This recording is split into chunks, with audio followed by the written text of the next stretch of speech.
It is morning on the Saturday, on the year of our Lord 2024. Rarely say doom scrolling in the text until people actually call in. Because the poll, people said they're willing to call in the morning.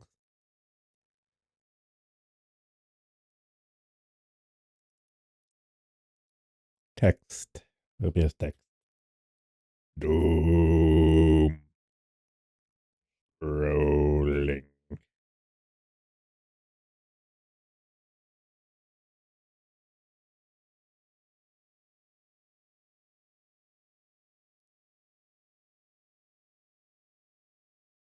Move Discord down to keep an eye on people wanting to call in. Leave Jim's alive.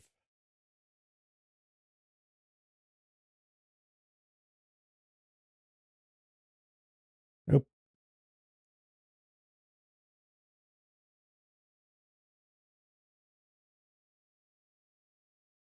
Resident Evil 2 on GOG.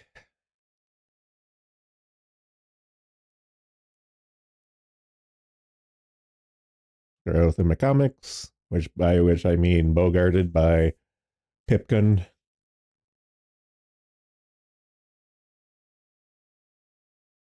What is this man trying to tell us?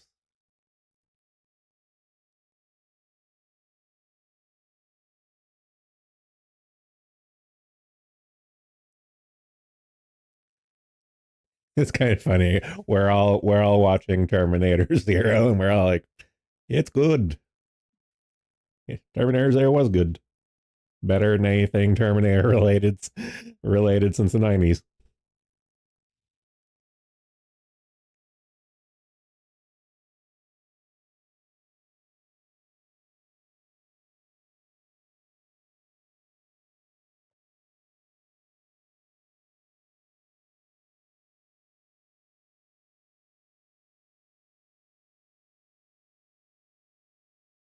Pipkin was Norman Rockwell this entire time. How could we have been so blind?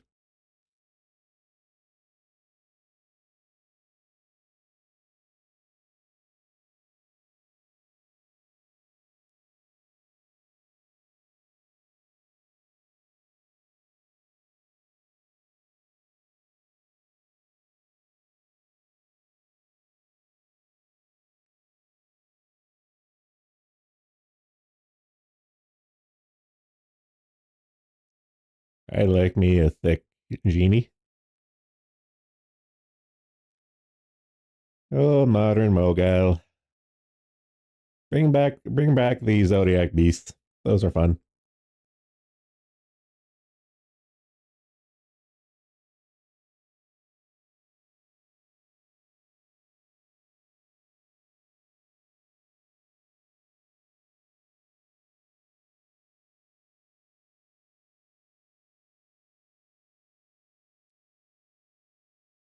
The nigger non 2K engagement ring is making the rounds, and this is funny. Still chuckling from yesterday.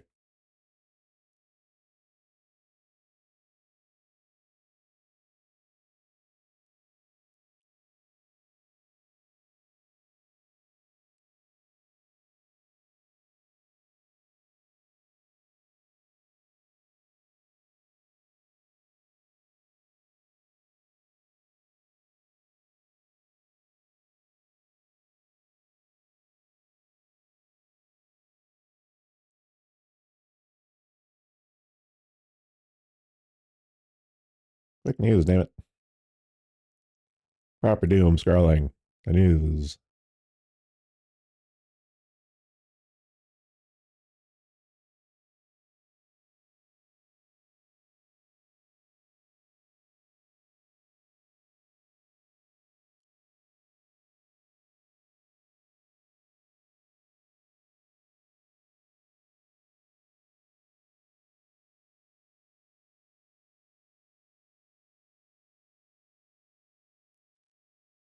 The Brazil Supreme Court orders shutdown of Elon Musk's X. Brazil's Justice Alexandre de Moraes issued the order on August 30th, putting millions of users on a platform in Latin America's biggest economy on track to be cut off.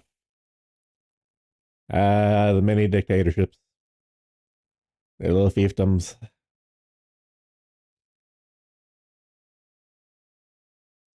Thousands of illegal migrants deported from Germany to Poland. The Poland deals with German shit all the time, continues unabated.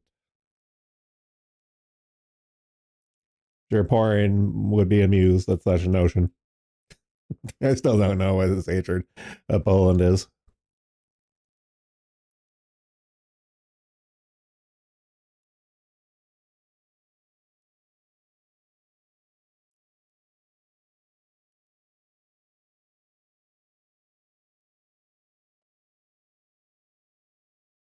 All right, time for a nuclear option.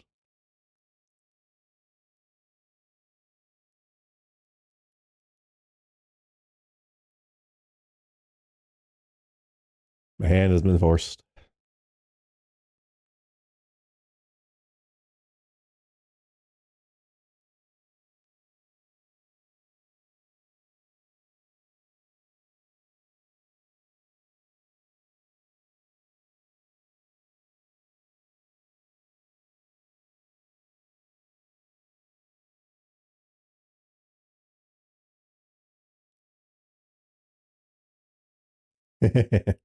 We lost America around the time people quit smoking Marlboro Reds and started vaping strawberry cheesecake.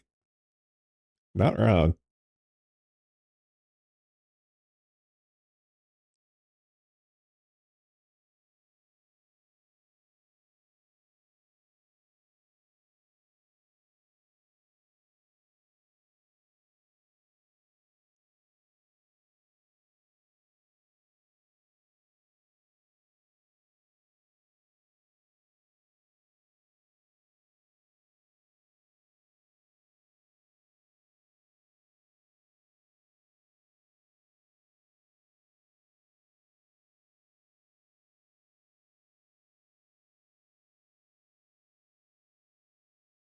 Leftist protester tried to rush Trump at his Pennsylvania rally a few hours ago. These people are insane. The real threat to democracy. Okay, let's see the bum rush.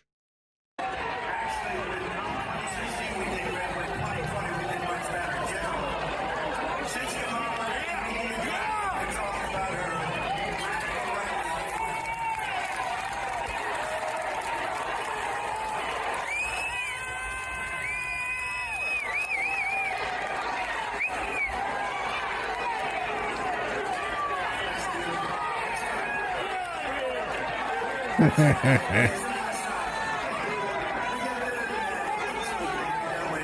rid of him.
Ah, Bill Gates is backing the first high altitude experiment of one radical climate change solution, creating a massive chemical cloud that could cool the Earth. But it also comes with significant risk and uncertainties, things like mass famine, mass flooding, and drought. It's like Goodness gracious, it's almost like it's by design.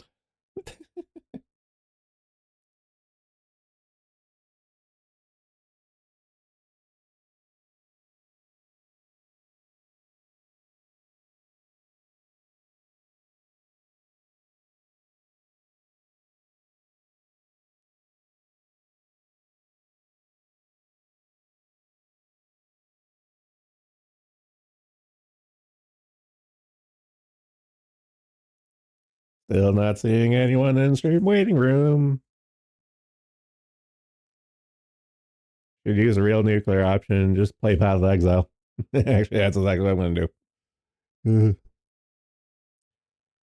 Let's see. Grab my text.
Why is it as soon as the game comes out, you come out? I was preparing. I was hoping other people would join before I show up, but yeah. I know, yeah, it had like 4 odd people. It's like, yeah, call in, and it's like, okay, where is everyone? Actually, are you able to see? Okay, you can see Lord, Orion, AZ, Arian.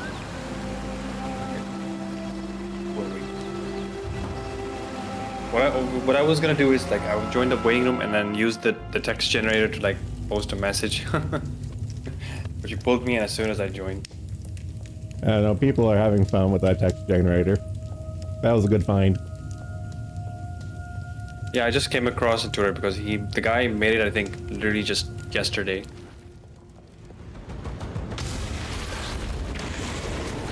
Yeah, I found like Doom text generators throughout the years and stuff, and they usually end up getting buried in my bookmark. The one you found is pretty comprehensive.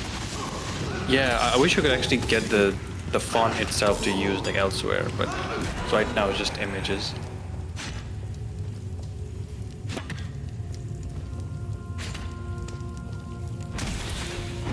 Well, I'm just thinking because like all the options and sliders he has built into it and stuff, you can't really do that with like a font pack. So I think it's like probably the best we're gonna get. Yeah.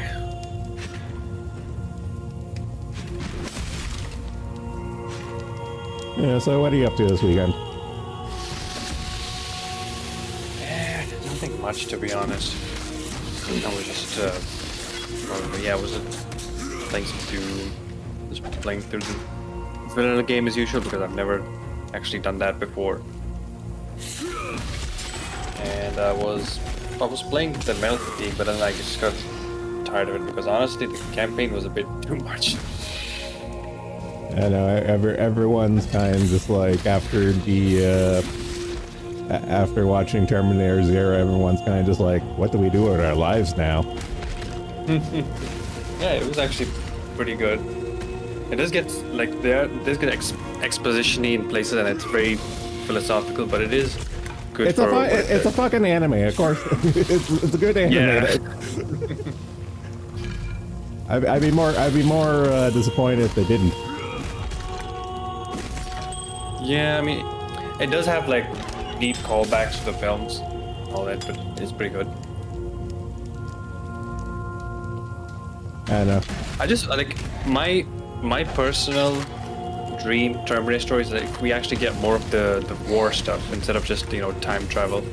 Like we got that with Salvation, but Salvation wasn't that remarkable.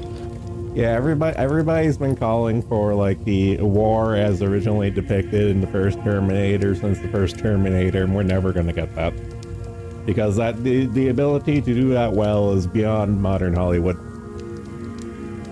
We got that as video games, but not as a movie or series yet. I don't know. If give like another anime production company the Terminator license and like, okay, do the future war. Go. Yeah. I think the most recent one we got was that Terminator Resistance game we talked by the Robocop devs, which was actually decent. You can binge it, yeah. Easy, I think you should watch it. You can like binge it in an afternoon. Yeah, I binged it yesterday. It's 8 half-hour episodes. It's like. Yeah, I was kind of in my head. That's like 4 hours total. That's basically, and it's actually less than that because you count the opening and the credits. It's kind of funny that a bunch of people are like, I don't know, it's an anime, I don't know about watching it, and then pouring. The other day, it's like you fucking faggot, watch it. You're allowed to like watch anime and like. Also, if you're gonna watch it, then I would recommend watching the Japanese dialogue. Yeah. I don't really. Yeah, the English dub is like. Yeah, I clipped into the English dub one, and I was like, oh, it's so bad. Here to the Japanese performance, and it kind of makes sense for the Japanese audio because it is taking place in Japan. So okay, it actually makes sense.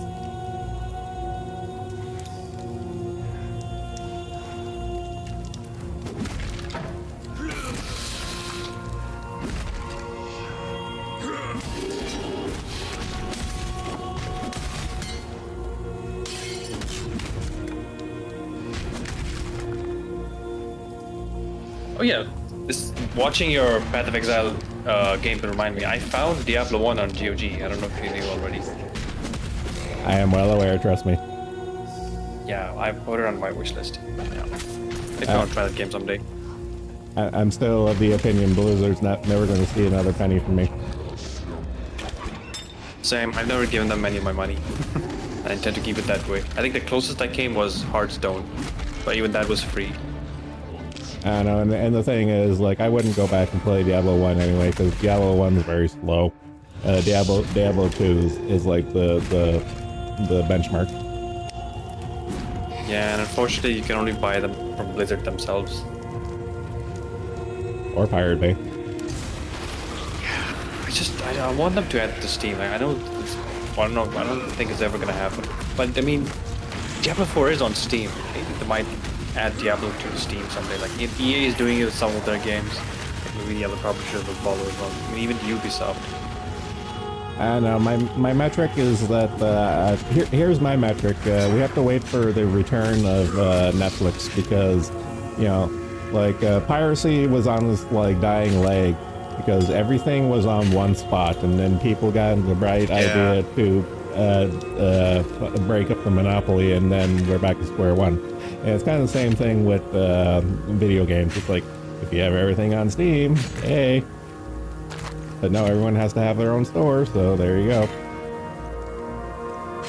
Supposing start part. The thing with pirating is there's also risk that if I download the wrong version, it probably has a virus on it.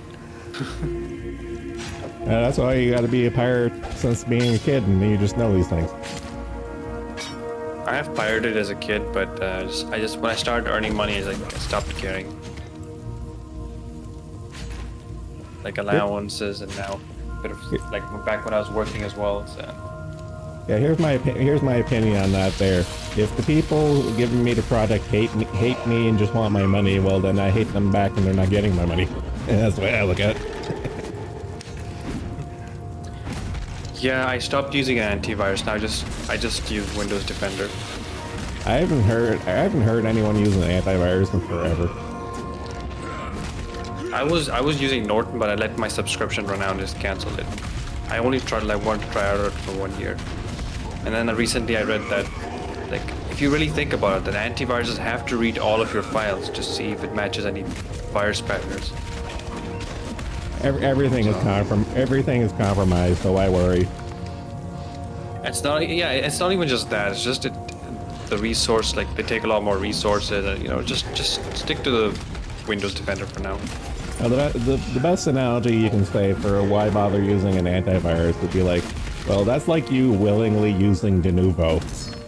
Like, willingly. It's like, why hamstring yourself for something that doesn't benefit you whatsoever?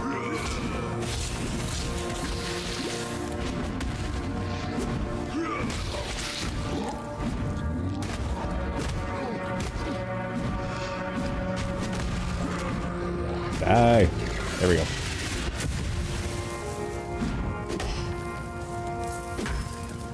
Takes up resources if you enable passive scanning. I'm pretty sure there's a lot of back-end stuff it does anyway. Yeah.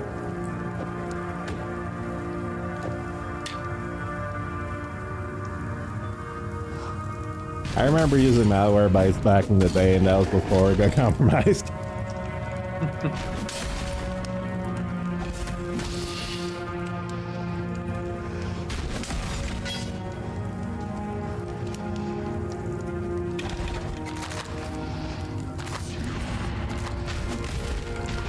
I haven't really been paying super close attention. Have we had any updates of the engagement ring nonsense? Okay, Hexa has said that she has a very important, scary announcement to make. She's Pagante! Yeah!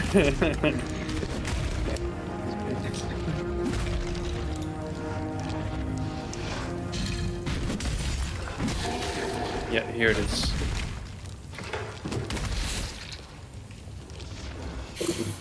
Oh my god, the reply to this.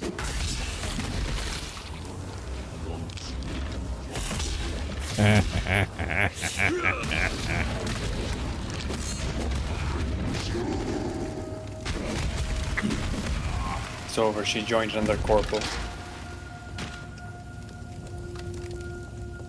Someone dumb enough to take her. Uber, don't you know what AA is? It's alcoholic. That's Alcoholic Anonymous. Oh, well, I wouldn't know. Oh yeah, because clearly the Holy Land doesn't have a problem with alcohol. Never seen that before. I mean, it exists if you know where to look. That's the thing. And even then, you need a license, like a very special license to actually sell. Yeah, it's called having a fuck off bank account.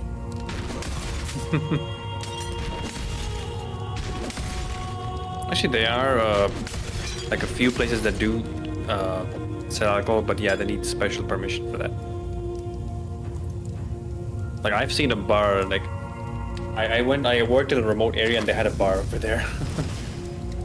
Well, it's kind of one of those things. It's like yeah, the prophet said that don't do this, but then you get a bunch of guys doing like remote hard work or something and be like, yeah, yeah, the whole notion of my 72 odd virgins brides go out the window when I need a drink. Make it fast. Tunisia, huh?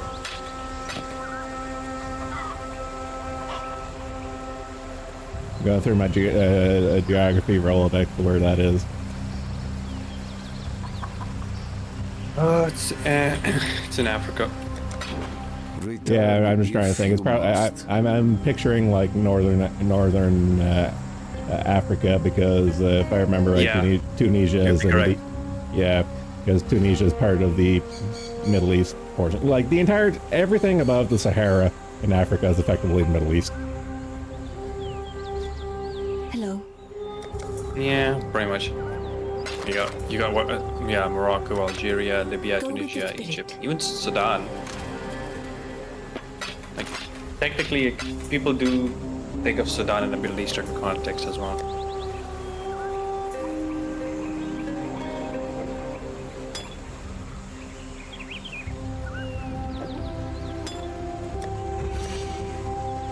Jumping a bit, days wasted. All right. Is the day wasted or is he wasted? Ah.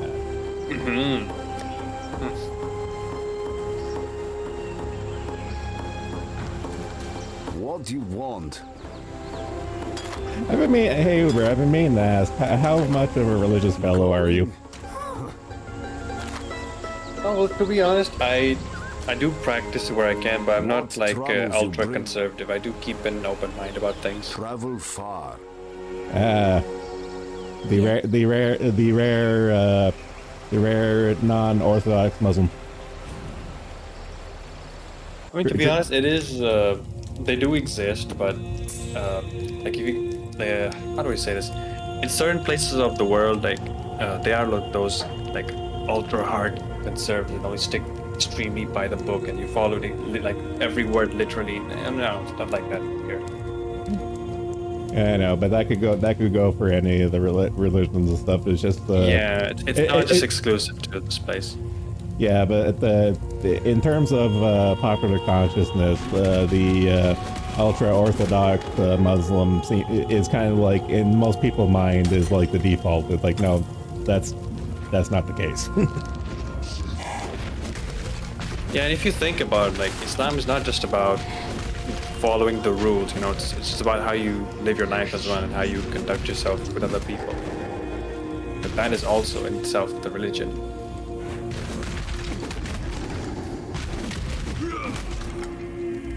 But a lot of people don't realize that, unfortunately, and that's why we have all this like division and, you know, difference of opinion and conflicts. And I remember one time I spent like an entire day trying to wrap my head around all the different denominations of Christianity. I'm like, you motherfuckers argue over stupid as shit.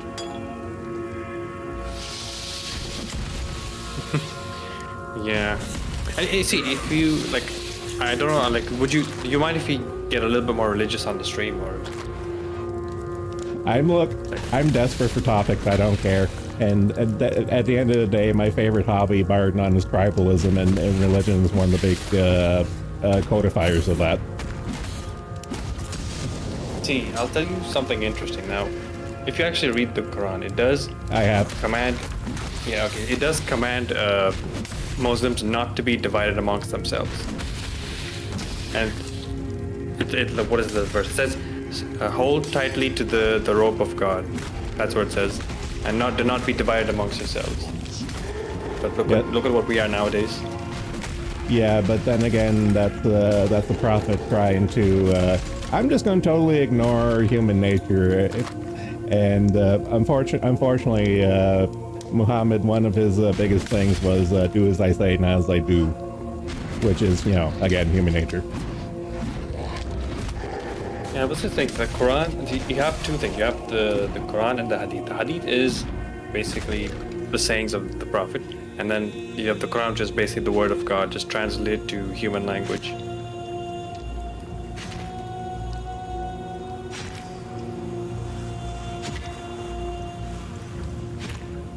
And in the memory of literally just the dude, that then you have the kikes in the background rubbing their hands together, considering it's all the same God. Don't tell that to people. Christians, Jews, Muslims. I know that's actually and a lot more smaller ones in between.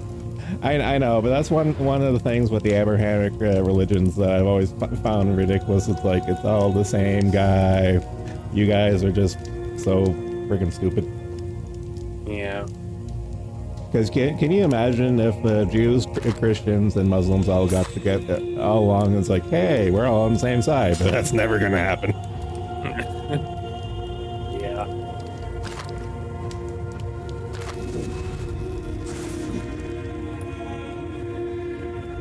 But honestly, like, I'm not one, like, you know me, like, I don't really involve myself in, like, political, religious debates because I'm not that knowledgeable to begin with. And I'll just speak about what I know. And I'm militantly agnostic in that I consider the whole notion just a waste of time, because the nature of God, but as defined, can be neither proven nor disproven. So either theology or straight up atheism. Either way, the inherent principles can't be proven one way or the other. So it's just like you're just arguing at each other, and there's like a wall. It's like, what's the point? Yeah, it's really just the guy talking to the wall, Jeff. Okay, I can forgive you for being a Muslim, but I can't forgive you for mispronouncing GIF. It's graphical. I've been saying that my whole life. Graphical. This is a schism that will tear apart our community. It's graphical. Not As if it hasn't graphical. been torn apart already. But we are united. We are united in our hatred. Inshallah.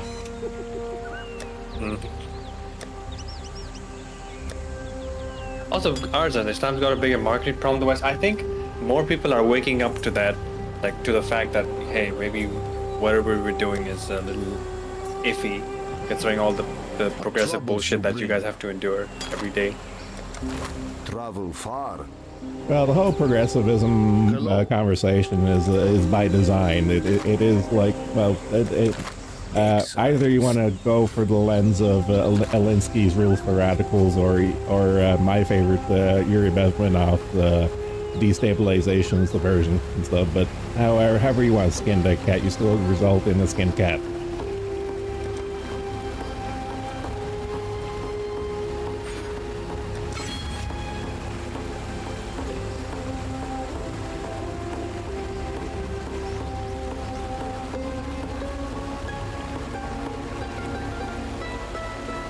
Yeah, the Islam marketing in the West kind of got derailed by 9/11. Very much. There's no recovering from that. Unless it comes out, like unless they declassify some documents, it turns out 9/11 was an inside job. Oh, I'm not gonna deny that there probably was an inside job, but the useful idiots in that inside job still did their thing. You know, like we don't talk about Tower 7.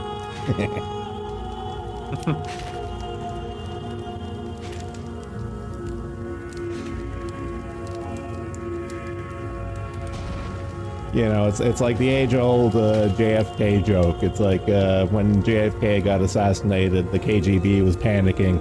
It's like, oh my God, do we do it? Do we do it? And they call the CIA. It's like, we didn't do it. It's like, we know. It's like, wait a minute. One couple of years where ISIS ran the marketing camp. It was either, before there was ISIS, it was the Taliban or Al-Qaeda. It was always one of those guys. Well, I still remember in recent memory, there was that one jihadist that was like, I want to behead infidels. Why am I running the spreadsheets? It's like, you will fucking open the Excel file and you will like it. Yeah, I think I saw that one as well. I remember like, they're so disappointed that they finally got what they wanted, but now it's just like, what do we do now? Well, it's one of those things, it's like, the bureaucracy is set in. As it always does. Jelly interchange format. Oh, fuck off. even the Russian is against me.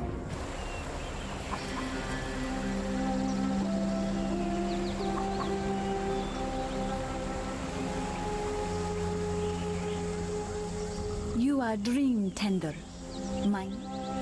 Although I have a craving for peanut butter now, thank you.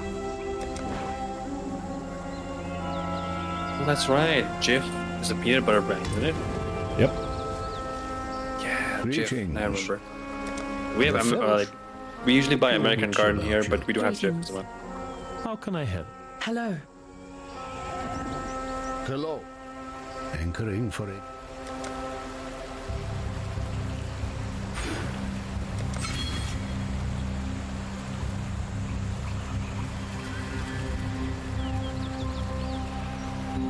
Arzen is with the side of light.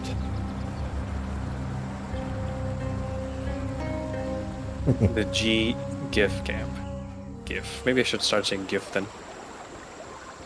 I don't know. I just really hate that the creator of the format sides on the J side.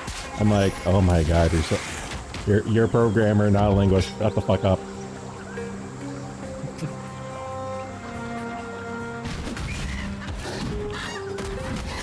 I'd like to beat him like I beat these monkeys. Die.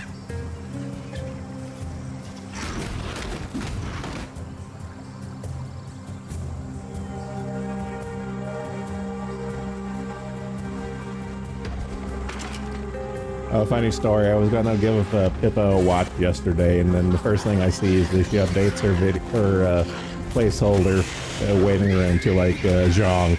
I'm like, you really don't want me to watch you anymore, do you? It's almost like it's almost like it's on purpose. She was playing that the new Valve game, right? Deadlock. And Yeah. she didn't like it.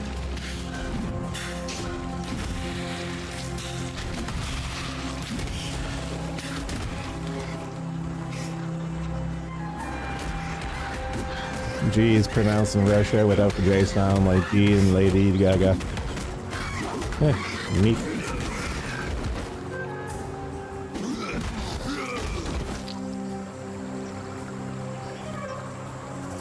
Pippa, always bad at video games. And Pippa's just bad at life, and she just fell ass backwards into where she's at. Don't get me wrong, I respect her hustle over the years and stuff, but she did hit lightning in a bottle. And you know, to be honest, like I know people complain about her content being very safe and boring nowadays, but I think that wasn't necessary. Like that was going to happen sooner or later. If she had to tear down her image and replace it with a new one, that was bound to happen. I know, but doesn't mean I have to like it. Yeah, exactly. That's why I don't watch her anymore. I actually enjoyed the old Pippa. Yeah, It was kind of like, yeah, she was kind of like Coco in that regard, that she would keep pushing the boundaries of what was acceptable. yeah, but much like Coco, once she was given free reign to do whatever and stuff, it's like, oh, with the restraint not being there, the creativity was gone. I like my favorite analogy for this here concept is it's like the video game stuff. You can do whatever you want with graphics and stuff, but the older games, people were limited by the tech and stuff, so they had to actually put effort and get creative. Now you can do whatever, so there's like the imagination and the desire to you know, be creative and put work into it is just not there anymore. Yeah.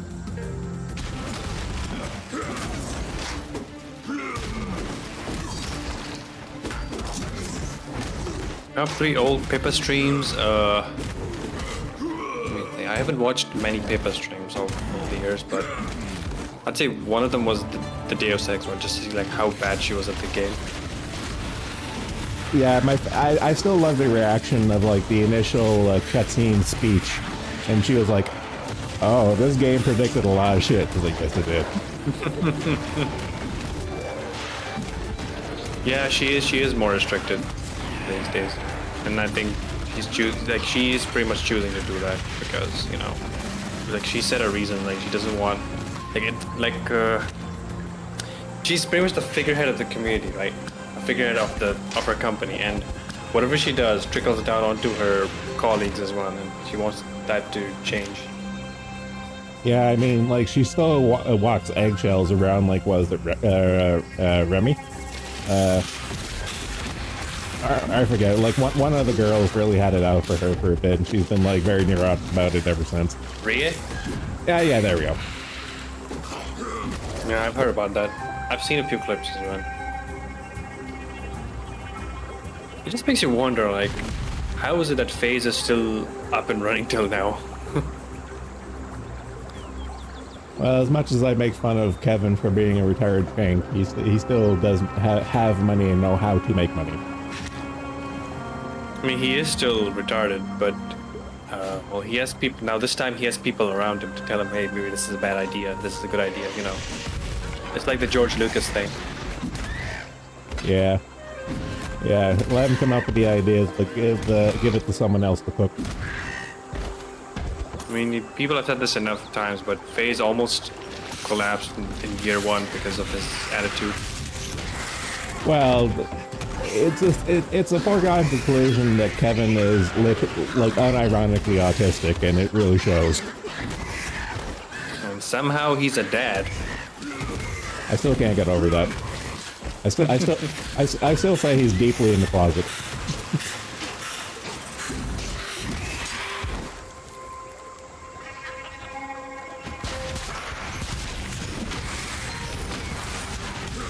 Game too loud. Okay, fine. Yeah, pouring There we the go. audio file. Okay, there. Game audio gone.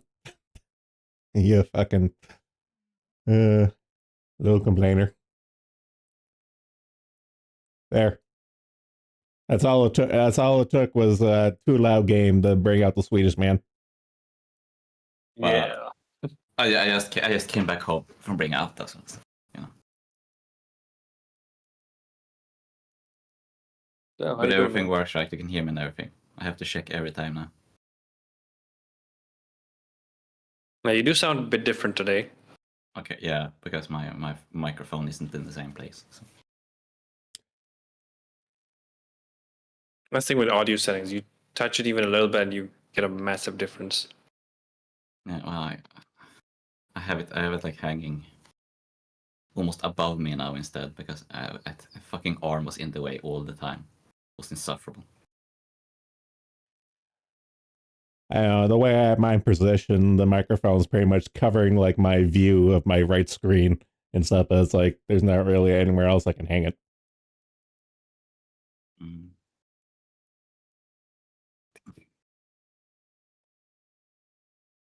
Also, you can't hear me typing anymore, right? I don't think I ever Are you heard you typing right type. I don't think I even heard you type to begin with.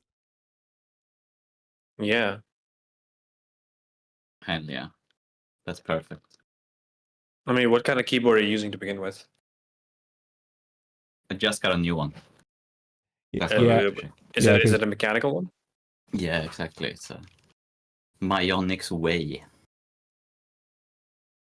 I think that the keycaps also matter because, like, for example, if you have something like a Cherry MX, which I'm using, then it is really loud and it does get picked up by the mic, unfortunately. These are Sherry MX Reds. I'm not sure about how loud that is. Not very loud, just like a gasket and foam in them. Mine. So Red Dragon K552. I looked it up a long time ago. It was in fact Cherry MX. Let me see. Those Red Dragon, that's like a AliExpress brand. No, key switches. What is this? What switch does it use? You can see if they're like a Sherry profile, usually they say.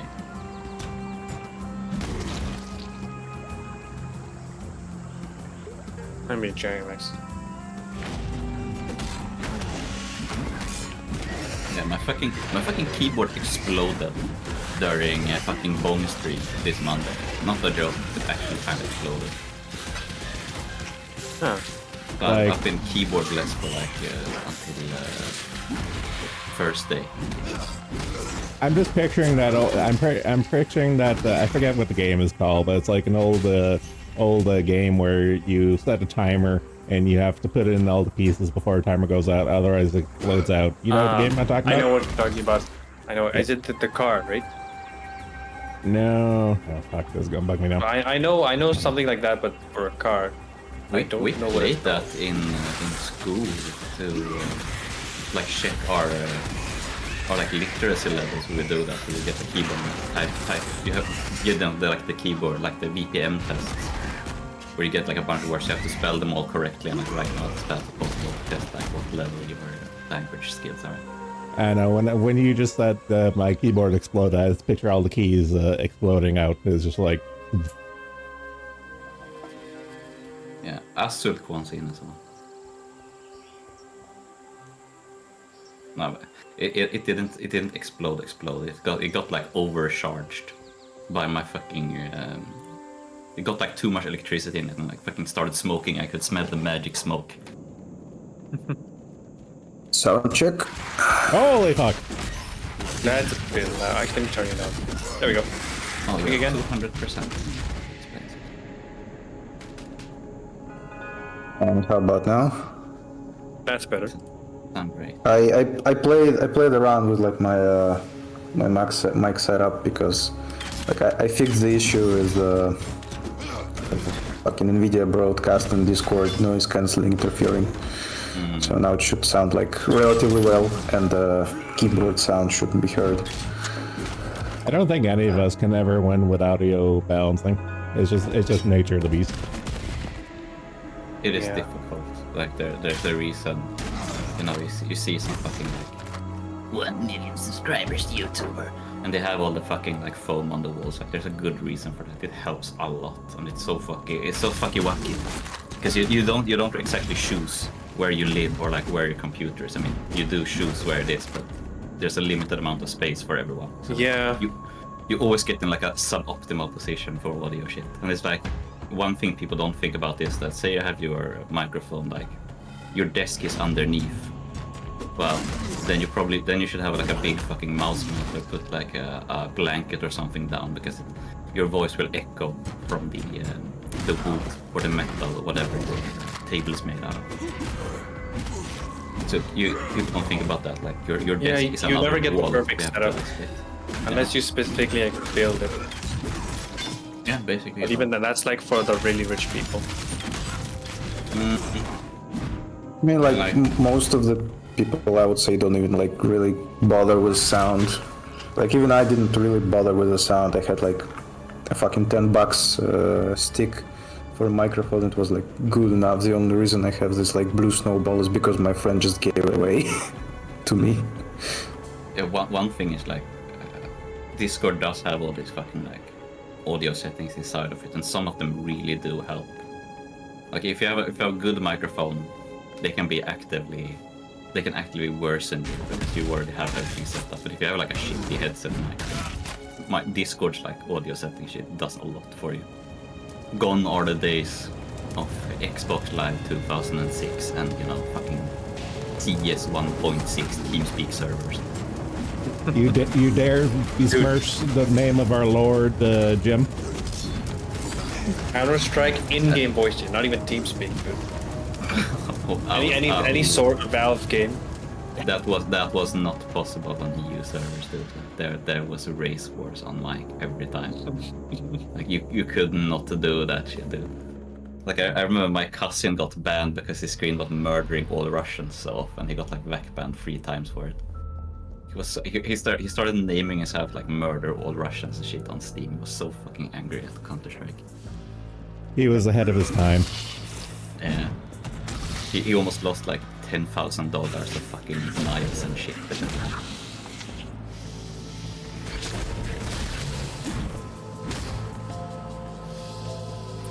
Faceless, what do you mean by should I? What should you what?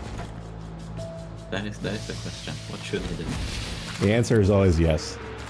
As long as it's not gooning. might be a good picture if I know our faceless right. Oh, he wants to talk. I guess. How you doing, man?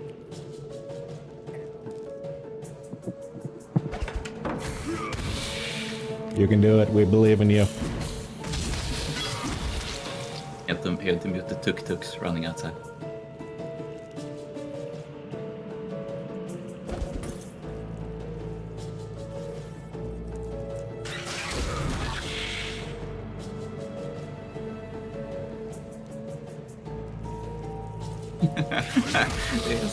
Okay, well, yes, mute.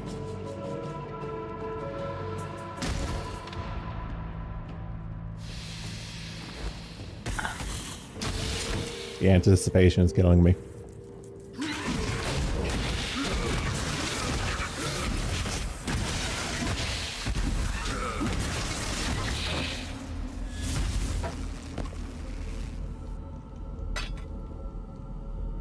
So I guess shoot. No mukbangs. Faceless was Korean Russian this look entire like- time. How could we have been so blind?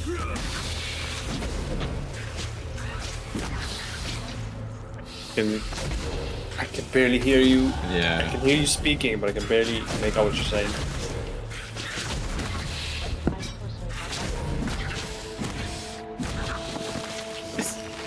Is your microphone in Singapore or something? Like how far away is it?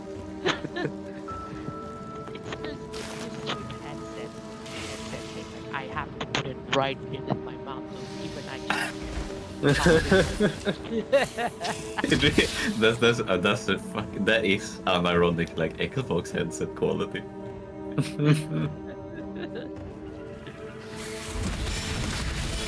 I mean, to be fair, when we were younger, a headset is all we had. We didn't have the like fancy mics and mic stands and audio interfaces. I have fucking Steve series headset. I think was my first headset we can actually hear what you said. I think the best one I had before the headset mic was the HP headphones. My dad had a fucking one of those like courtroom microphones. We did like a gooseneck with the knob in the middle. So he tried to use for work, but him and his workmates couldn't hear each other, so they stopped trying to use internet communication.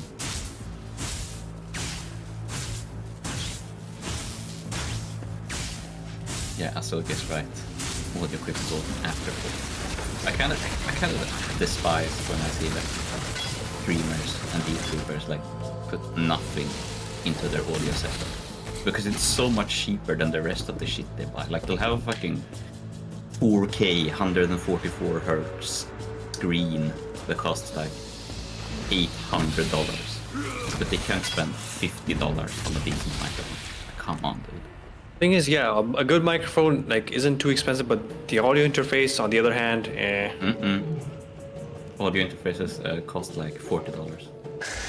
depends because you know most streamers they go for the really high end ones, which like the Go XLR. Yeah, Go XLR is expensive. Okay. Yeah, I now remember and now that fucking Ame told everyone in Mix to buy a Go XLR and none of them could use it. yeah now that the team's been laid off, there's no more support for it, so it's like there's no Exactly. That's an alternative, like a surefire alternative solution. Yeah, I mean, there's only these smaller ones. the problem is like you absolutely do not need a Go XLR because it has nothing unique with it. Like there's no point in having it really. Like the only thing is that it's like the Shure SM7Bs that every streamer is using it, so may as well buy it. yeah, it's that or like the Focusrite Solo is probably the second most popular audio interface. Do you follow a channel called Alpha Gaming? Or No. Senpai Gaming? They used to be called Alpha. but I they changed their know. name. I've seen like one video from him, so I know who you're Yeah, talking he reviews a lot of like equipment. He talks about a lot about audio interfaces as well. Yeah, and he is an. I think he actually is a audio engineer. I think he's actually educated as an audio engineer. Pretty sure he mentioned that. Yeah, because I subscribed to him back when it was called Alpha Gaming, and I watched his tutorial on how to like set up OBS back before I wanted to get into streaming. Yeah, because I remember watching like one of his videos were about specifically like you don't have to spend that much on like audio stuff for it to sound Going. good, and he was actually like completely correct. Especially like you can buy audio interfaces used.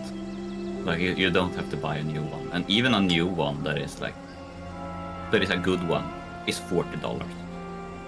Like that's not that much. What do you want? There's Yeah, if I ever want to get into like, if I ever make it like a little bigger as a streamer, then I will think about like upping my stream game. But now, like for now, I'm just okay with this mic. Yeah, the better thing is to like try to Travel treat far. your room. Yes. If you want like value Vibrate. for your money, then like treating your room is way better than Soundproofing, by that you mean soundproofing, right? Yeah, yeah. Oh, technically it's not soundproof, but yeah. it is like making sure like you don't have any like hard surfaces that sun bounces off and such. So yeah, you put foam up basically. That's the usual solution. Yeah, You but can with you can also foam, do- like my dad, like I did mention the soundproofing thing to him, and he did mention he did make a good point that like sometimes you have an emergency and you can't hear them, so you know, like you can soundproof, but you have to keep that in mind. that's not what treating your room does then. It doesn't But if you're make- talking about like full soundproofing, then yeah, that's a concession you have to make. But Yeah, that's impossible though. Nobody does that. Like, yeah, unless you treating build your like a room- studio, like a small like section. Yeah. If you dedicate like a Remember small to portion of a live. room to a studio, then yeah, you can do that. Like Connor does that. Yeah, but like, okay, so you have like a wall. Say you have a wall like a meter from you, and your roof is like 1 meter up above you. Like if you put like 3 60 centimeter by 60 centimeter foam squares above you, and you put 3 60 by 60 centimeter squares on the wall, like diagonally. That's like you're like 40% there for Be treating well. a room. Like it's you don't have to do much just because like how audio waves work. It's kind of easy to stop them, and you don't. People sometimes think like you have to make your entire wall like covered in foam. That's not what you have to do. You just have to cover like the big open areas, and then basically you're done. All right, I'll keep that in mind. You can also go insane and like make a box in Greetings. which you isolate yourself, and then you could completely soundproof yourself. Like, here's the thing: if you want my budget and voice acting solution, just cover yourself in a blanket, you and your mic, and just speak away. Yeah, that's if you're doing like a recording, so you're not like streaming, then yeah, just cover yourself in like 3 blankets. And Oh, you I can know- also like if Well, Yeah. I know a bunch of YouTube singers literally have like ABS pipe and like a blanket over like box, like yeah, I think it unironically. works really well actually. Like it's not a bad solution, and you can make like if you're like really like poverty tier, you can make like wall absorbents by just making like a frame out of wood or PVC pipe or aluminum, and inside the frame you just put 3 folded towels. It's like if you fold over towels once over themselves and you stack 3 of them, put them in a frame, there you go. Like that absorbs as much as like a professional wall absorbent. And that costs like, I don't know, what is towels at your Goodwill Salvation Army equivalent.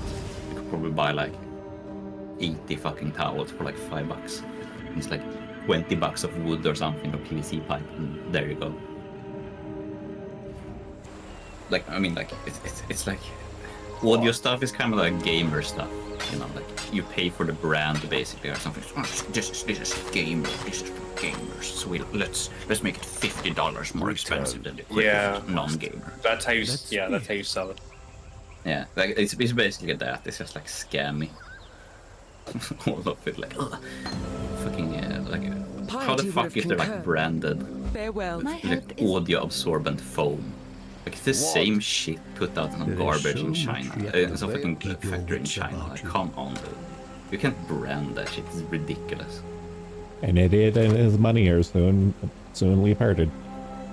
Yeah, the one time I've seen like the price kind of being motivated is that you can have absorbents made of wood actually. Like wood is actually kind of good at absorbing audio, and you do like you sometimes call them like Manhattan style audio absorbers because they look like a skyline of skyscrapers. There's like uneven wood, essentially looking like skyscrapers sticking up because it breaks up the audio waves. And I saw one once that was like the price was actually motivated because it was like it was made in Germany, so it's expensive. It was also made by retards. Like that was their like oh this supports like the Hyman Bochler school for the mentally handicapped. It's like I thought that was kind of cute. It's like, yeah, I want the tarred wall as well. It's like you have two choices. It's a tarred wall or a prisoner wall. Yeah, that was so funny. The quality equals price debate is like the one I constantly like get into with like my female friend, because she's like, oh, like this brand and that brand, they're like so high quality, they will last like so fucking long. And I'm like, bitch, I have like t-shirts that I bought on like a market from some sort of Uzbek dude 10 years ago, and they only now start to like fall apart. And they cost like fucking, I don't know, $3 in today's money, like compared to yesterday's money, whatever. And like, if we take clothes from like mass-produced brands, it's all made in the same fucking sweatshop by the same fucking, I don't know, Chinese or Asians or whatever. Like, there is no fucking difference. It's like produced in Taiwan or Vietnam or whatever. Like, just read the fucking label. Yeah, it's like, if you like want to buy like mass-produced clothes and you want them to be like actual quality, I mean, say they're like regular clothes, they're not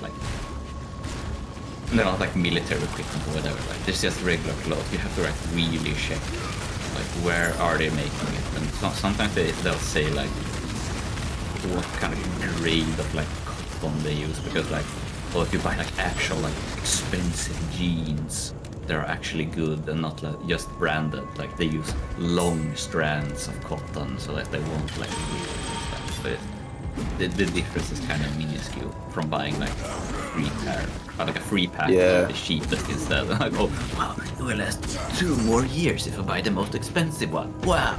I don't know, the only information on the cotton label I want to see is how many niggers had to die for me to get it. Egyptians at this point, probably. That's where you get the cotton nowadays. I'll never understand I know they use the Nile and all that jazz and stuff, but you know, like picturing like a cotton field in the middle of the desert, just like, oh my god, it's California all over again. It is kind of, yeah, water consumption is kind of a big thing in Egypt. They're kind of stupid about it. Doesn't help like a big fucking dam at the bottom of it as well. Oh yeah, right. Yeah. Like fashion in general, like I'm not of like high opinion about fashion. I like have a sense of style, but like following all these like companies and shit, like when they don't really give value, beside from like being quite literally basic apparel for covering your body for various like, I don't know, weather conditions.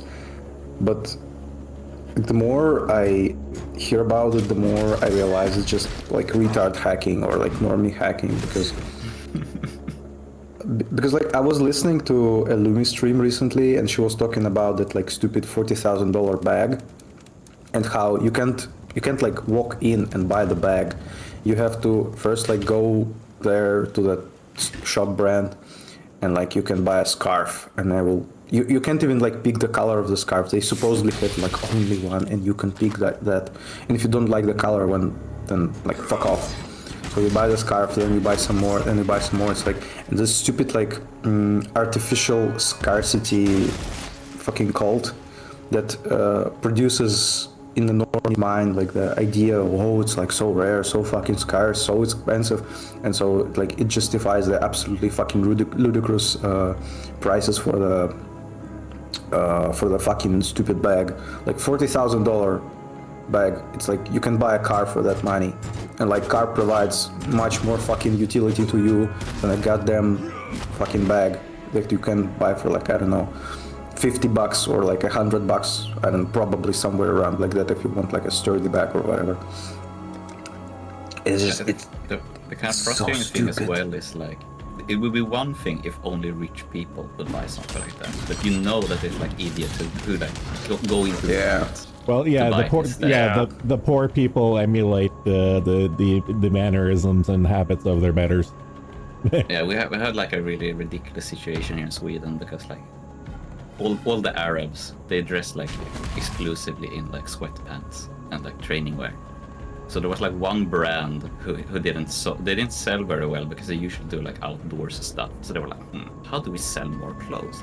So they started sponsoring gang criminals to use their sweatpants and tracksuits to make all the Arabs in the country buy those exact same because they wanted to be like the ghetto gangsters. And it's like it's sweatpants made in China and they cost like $100 for just the pants and then like $100 for the top. If you must. There's no difference from like fucking unbranded Lidl sweatpants. Like it's the exact same shit. Remember to live.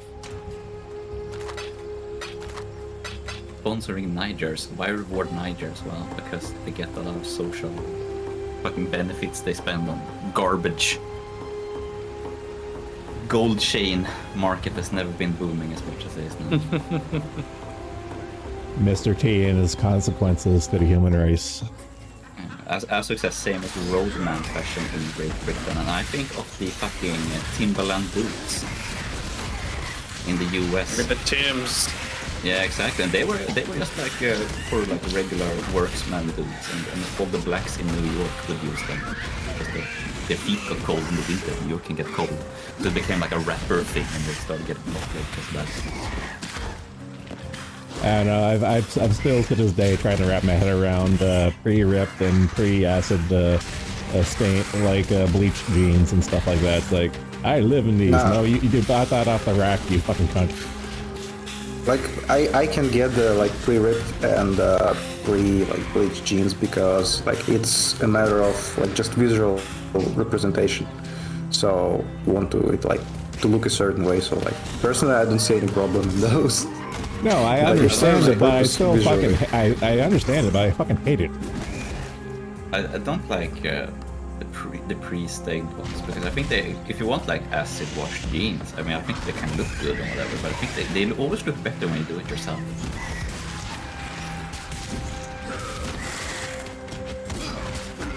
And I'm just waiting for I'm waiting for tie-dye to make a comeback with the kids.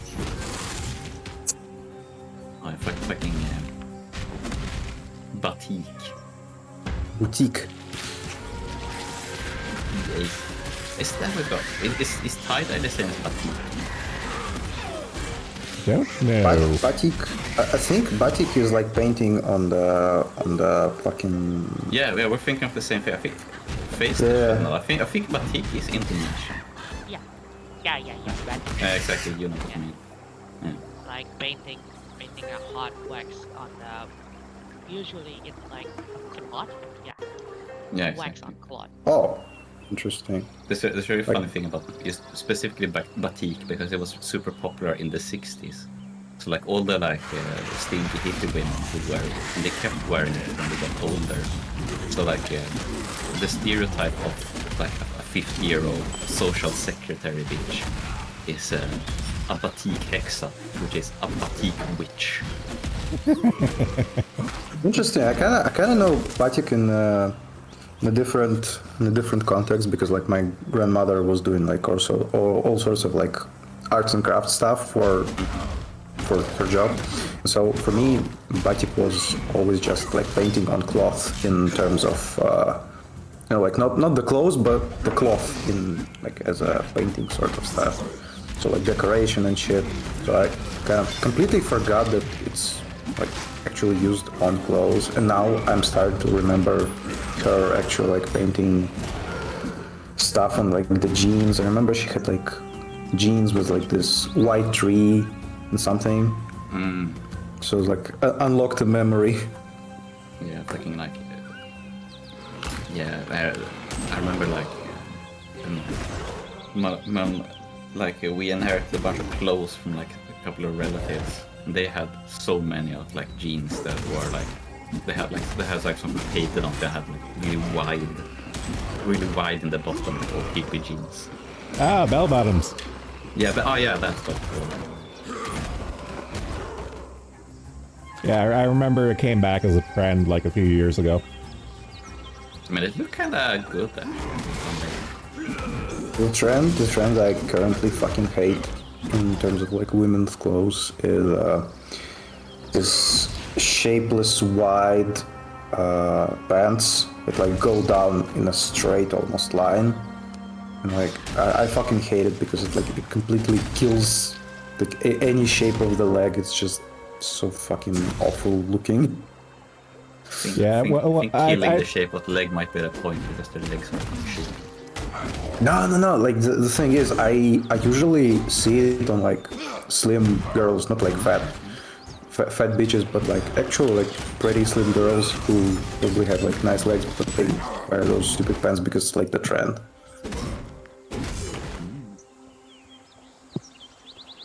Actually, like it's sort of like a universal law that like fat bitches always wear like shit that's sticking like as closely to skin as possible to show you every fucking crease.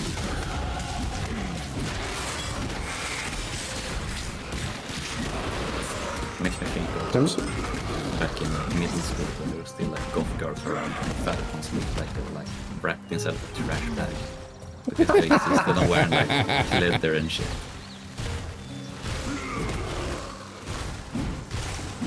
I know, pleather on fat chicks will never look good. And this is coming from Chubby Chaser. When I was like in high school, all the like normie women looked exactly the same, and they had the same fake leather jacket, all of them. It was kind of insane. Like every girl looked exactly the same for a while. It was like the tiny leather jackets, tiny fake leather jackets were like the trend for like 4 years. All exact same one. Every girl had it.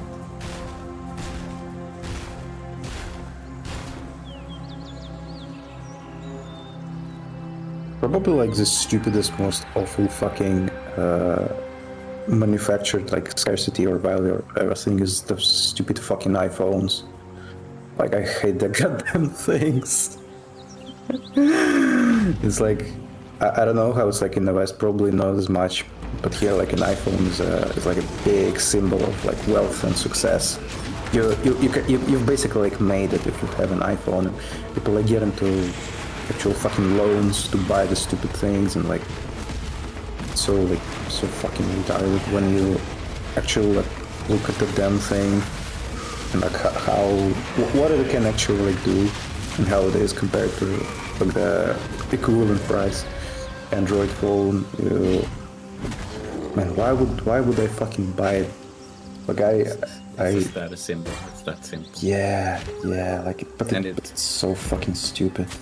Here's kind of funny because we used to be like a completely iPhone country. Like it was 80% iPhones, 20% Android, and now it's 60-40.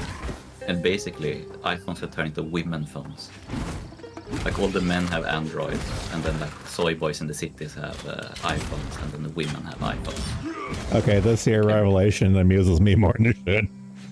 Yeah, it's kind of weird to see it like happen in real time because I mean I started with an iPhone, I quit at the iPhone 4, I went to Android, and every other guy who had started with an iPhone quit about like iPhone 5, 6, 7 sometime, and every other guy who didn't start with an iPhone got an Android, and then like they switched like brands. They maybe got Samsung or whatever.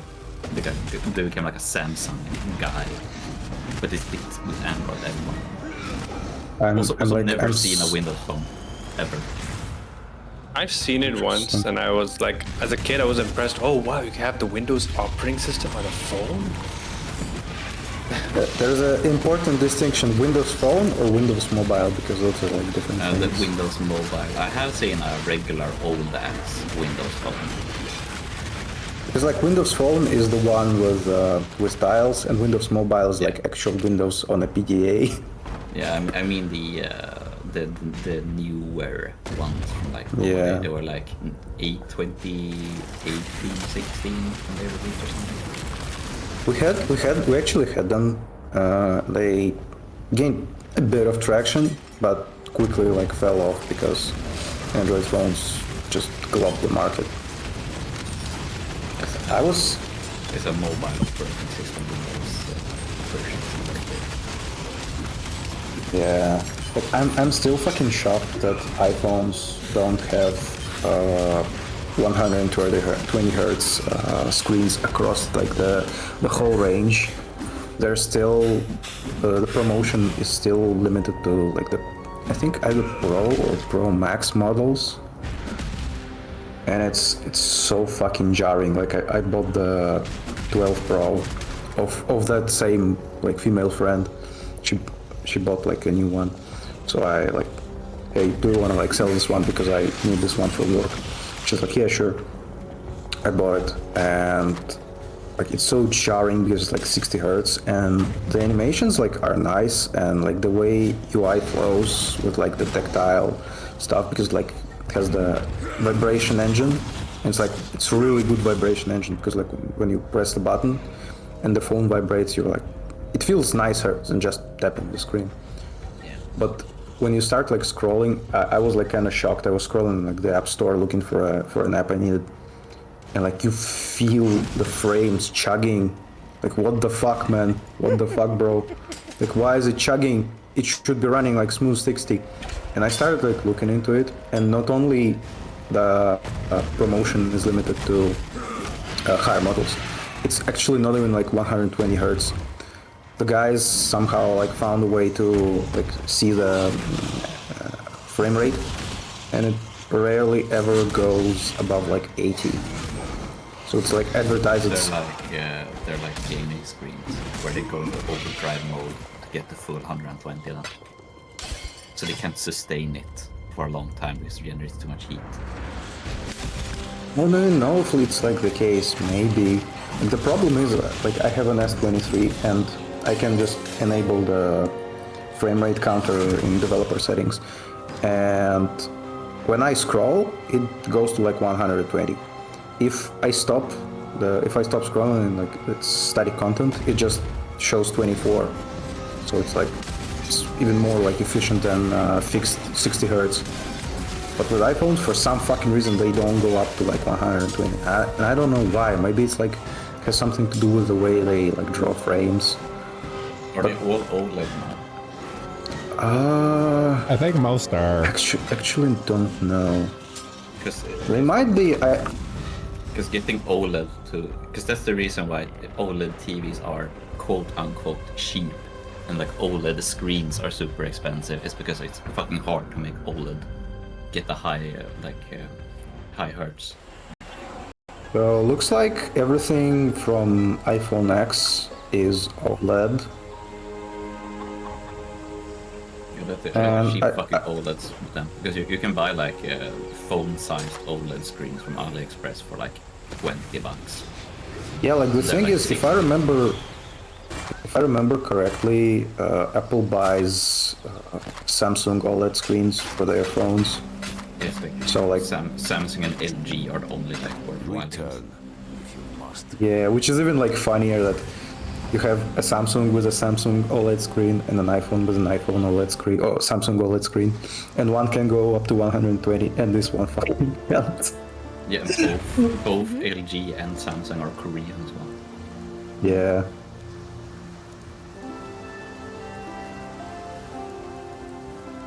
Farewell. So I have to head Apple, off. I'll probably be back here, right? See you guys. All right. so like I fucking hate Apple for like how good they are at doing this, like completely mind fucking the normies. I hate them so much. I kind of started respecting them because like You got- console.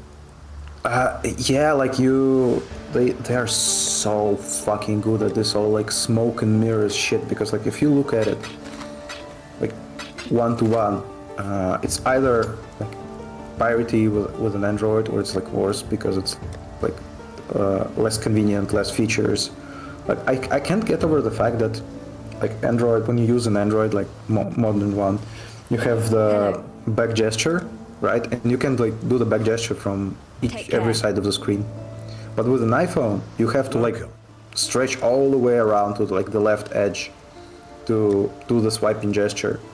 And like the logic is because like the screens are presented as a stack, and they're like moved onto the stack from right to left, and so when you like go back, you move them left to right. But like Apple is kind of like retarded in the way that they try to make everything like Different- represent real diff- life or some shit. No, they're different for the sake of being different. I It's more have stupid. It's that level of stupid. No, not that. It's specifically like they are trying to represent the real life stuff. It's been in their like design philosophy for like a long time, especially when it comes to like actual on-screen UI with touchscreen devices, because like the logic is like the normie is so retarded it needs to like see the familiar things to like understand what to do with the UI. And like the idea itself, like it isn't bad, because Google's Material UI also had like the idea of representing like surfaces and elevations and shit. But Google somehow, like fucking Google, which is like famous for doing like stupid shit, somehow they made like a UI that looks more like lively and coherent and easier to use. Because like with Apple, you're deep into some app and you need to like get the fuck out of it, and instead of just swiping like 3 times back, so you go back, you have to like swipe down, swipe from the right side, swipe down again, because like everything is for some reason like a different motion. Like you can't fucking unlock the screen without having to stretch all the way to the bottom of the screen to swipe up from the bottom of the screen. When on an Android you can just swipe from like the center and it unlocks. Like what the fuck, man? Like, why is it so asinine? I mean, that's like a remnant of Steve Jobs and all the like hippie stuff. That's like It's not even. the design philosophy have always been like so. There's a reason they go like assembled in China, designed in California. Because Yeah, it's like all, actually they written. do all the like juppy hippie shit still. Like, oh, you see, we have to make it. Oh, the way you interact with, the way you touch it has to be natural. It has to be zen. Like the thing is, it kind of has a value, because like as I said, when you're just playing around with the UI, it's nice when it's like it flows nicely in terms of animation, like the way things move, the way the haptic engines like sends vibrations when you tap buttons. But it's so like superfluous. You get used to it very quickly. The wow effect like goes away, and all you're left with is like a gimp device. Yeah, I mean, the one thing that really annoys me about Apple is the fact that they got fucking like actual good cameras on lockdown. In their Yes, like that's what I wanted to say as well. Like the only legit reason to use an iPhone is like the amazing camera. It's like Google will do like, have you ever seen the new Pixels, right? With the fucking camera tumor on them. Yeah, I've seen. Yeah, and they're like, oh, there's so many megapixels, it can zoom this much, blah blah. And it still doesn't look as good, and they don't have. They have like the IR stuff is so fucking bad in comparison. Like, I don't understand how it's so locked down with Apple. Like, do they have like the suppliers so fucking bright no one else can buy the same stuff, or like is it the fucking software that can drive it so much better? My guess, if you're talking about like their Face ID stuff, right? Yeah. My guess is either they have like the patents to it all, or there's some other reason. And also, I remember like researching like how and why like VTubers use certain like apps for capturing the face and shit. And Yeah, the like what iPhone I've is heard. superior to all Yes. webcams, unfortunately, even the most expensive ones. Yeah, and it's like firstly because like it actually captures like the volume of the thing and not just a picture. Second of all, it like goes through like glasses and shit, because once again like IR. But one thing a lot of people cited is like their SDK for developing this stuff, and like interfacing with the hardware is like actually good. So it's actually not a big hassle to set up this sort of shit. Yeah, I mean, I'm like very much not a developer or anything, but I did download like I did manage to get like a developer account to download the fucking YouTube APK, because I wanted to check like how common stuff worked. It was kind of a mess. It was kind of difficult to work with. What do you mean? You mean like you try to connect to a YouTube API? Yeah, I managed to get Oh. her account. I have like first-hand experience with that because, like, I think almost a year ago now, Jesus, I was trying to build a playlist management application because, like, Please succeed with doing that because playlists fucking suck. Okay, now I actually like have a reason to carry on with the thing because like I abandoned it because like I found a stupid but like working way for myself. But I still have those like 5,000 videos watch later playlists I need to like sort. Yeah.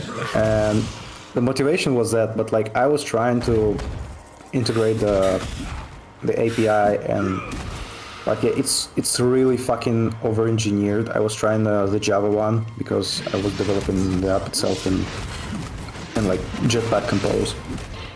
My idea was like I can develop the UI for the desktop version now and maybe like try porting it to Android later.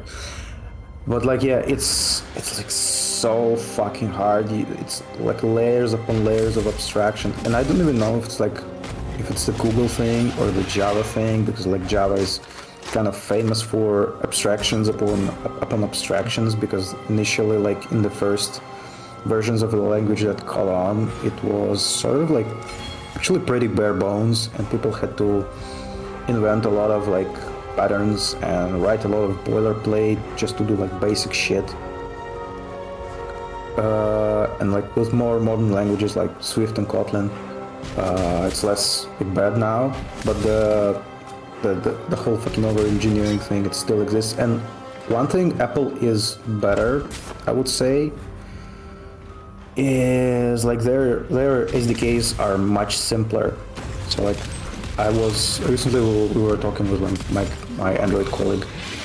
We're talking about like implementing a scroll view with another scroll inside it, and like the scroll, the one inside must like scroll horizontally like a carousel. I think the element is called. And like for some reason for Android guys it was like a problem. It didn't interpret the touches properly for some reason. I don't know why. Also, they have this issue that like they have a scroll view and the scroll view has like items in it, and if items were like amount of items didn't fill the scroll view completely, it still like scrolled, and it was like a problem because they needed it to appear as if it's just like a fixed list when it's not like when you don't need to scroll. And with an iPhone SDK, it's by default. If it's not enough to fill it, it doesn't scroll. Another thing I remember is like one of the most common things you do when you do apps is like lists, and both platforms have their thing for lists. And I remember like I was really fucking confused by the Apple one, but mostly because the documentation was kind of like non-existent, as with almost everything in Apple. Like they have decent SDKs, but they're so piss poor documented that you like sometimes you have to like figure it out by yourself. And with Android it's like it's shittier, it's more verbose, but you go to like Google's Android site and you have like a reference and you have examples and you have fucking pictures actually in your documentation. Like I hate this shit so fucking much.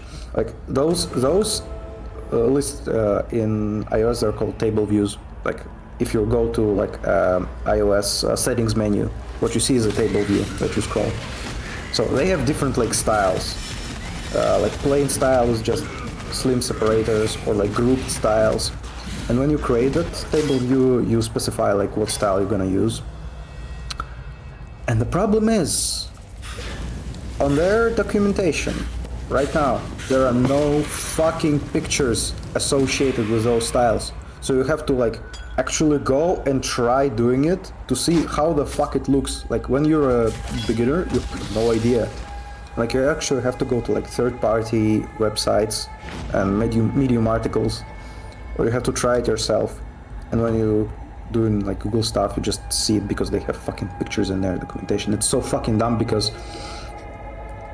like, I think 2 or 3 years into my like developer journey, I find out that Apple has like an old archive documentation that looks like a site from, I don't know, 2005, you know, like the beige and everything is like small and compact and doesn't fucking suck balls. And the funniest thing about it is it's like it actually has all the information you want. It has like articles explaining stuff. It has pictures with examples. It's like it's actually fucking comprehensive and usable. I'm like, what the fuck? Why is your new documentation so like awful? You often go to like, you need to figure out what the function does. You go to the documentation and the function, you go to like function, func, do the thing, argument A, argument B. And you're trying to figure out, how does it work? What's like the internals? What, blah, blah, blah, blah, blah. You go to the description, it says, function do thing, does thing. That's it. Nothing else. I shit you fucking not. Still alive, are we?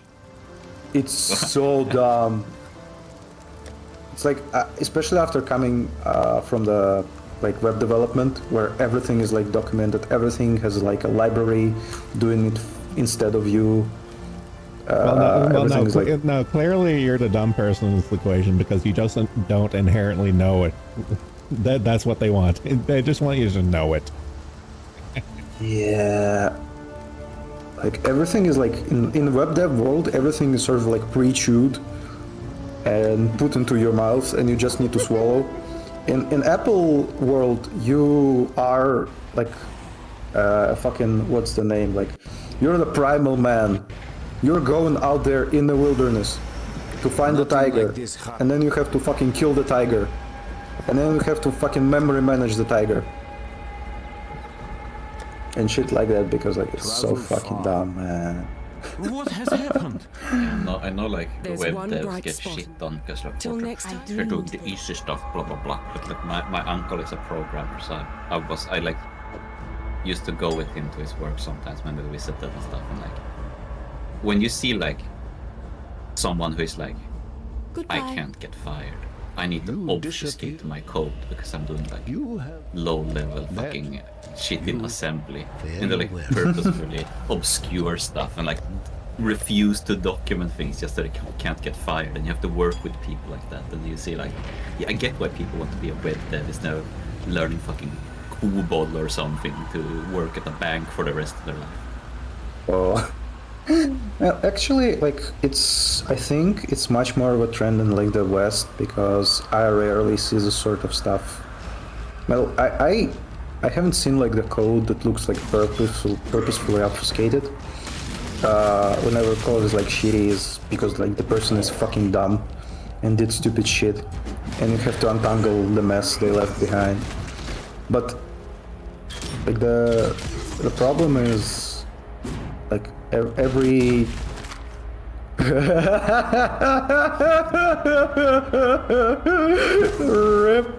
rip man. Oh god. But yeah, like everything is kind of like the problem with in development isn't like necessarily usually the difficulty of an individual task. It's how the system exponentially grows in complexity. Like the more like you get experience, the more you start to like value doing the thing as simply as possible. Like instead of like initially when you're like a beginner, you see like a complicated screen and you're like, oh great, we're gonna make the best fucking engineered screen ever. It's gonna be like a fucking BMW, how like marvelously engineered it's gonna be. And like many years in, you look at the screen and you start to like ask to fucking split it in several others just so it's actually fucking simple and the pieces don't interact with each other as much. And like the more simple you can do stuff, the better. So and then like web dev, I would say it's like actually objectively easier than like, for example, like mobile stuff, because some aspects are like pretty much automated for you. For example, like in like web pages, each web page is a single like thread of execution, and you don't really like deal with multi-threading when working with web pages. You can do like stuff asynchronously, but it's basically handled by the browser for you. You just say like, do this, and I'm like, I will wait until you do it, and when you finish doing it, like I will continue, and it works like without a hitch, relatively. In like mobile, you have to fuck around, like you don't really have to fuck around with actual threads, because it's like complicated and error prone, but you still have those like abstractions that are not as simple. You have to mind a lot of stuff. In like in iOS, you have to actually like mind how you work with the memory, because Java is like garbage collected. So if you like forget to sort of, you have like a piece of memory that's unused, it's eventually gonna be cleaned up unless you like really fuck it up. But the problem is like the system has to take breaks at certain points to walk all of the memory and see like which pieces are no longer used and clean them up. It's called garbage collection, and it's like it's easier, but like it sometimes causes like hitches, and it's why you have to like set up Minecraft to use like more memory, so you have those garbage collection passes happen more rarely when the memory like really fills up. In like iOS, you have a reference counter, so each time you like use a class, for example, it like counts somewhere in memory, like it's used here, okay. And when like it goes out of scope, the counter decrements. But mostly it like works as like a garbage collector. You don't really have to think about it, unless you have like two classes that keep a reference to each other, and you create a cycle, and they're like forever in memory. So you have to like use like keywords to like break one part of this cycle, and like you have to mind this sort of stuff. So it's like these like sorts of issues, they don't really exist in the web world. It has like its own problems, but I would say like it's still in general like easier. And it's much more pleasant to develop UI in web because you see the changes instantly. Modern programming, I just envision being the cult mechanicus at this point. Like, you know, initially, like when you don't know anything about tech, you look at it like, oh, is this like mysterious fucking thing, like actual like AdMax stuff. When you start getting into it, and you're like, well, it's like it's all reasonable. It's all can be like reasoned about and figured out and shit. But the more you go like further in, you start to again like develop this sort of like, I don't fucking know how this works. I know how it's supposed to work. It's literally the bell curve meme. It's like it's like this. It's like, no, it's totally like this. And it's like, no, it's definitely like that. It's not even like bell curve. It's the thing with like, you know how it works, but sometimes you don't know how like the pieces of the system interact, and there are like side effects and shit is happening for like some reason you don't want to happen. Like I was doing like this thing a few days ago. The guy, you have like a calculator that calculates your like profits if you like put this much money into this like stock. In like a year you'll have as much.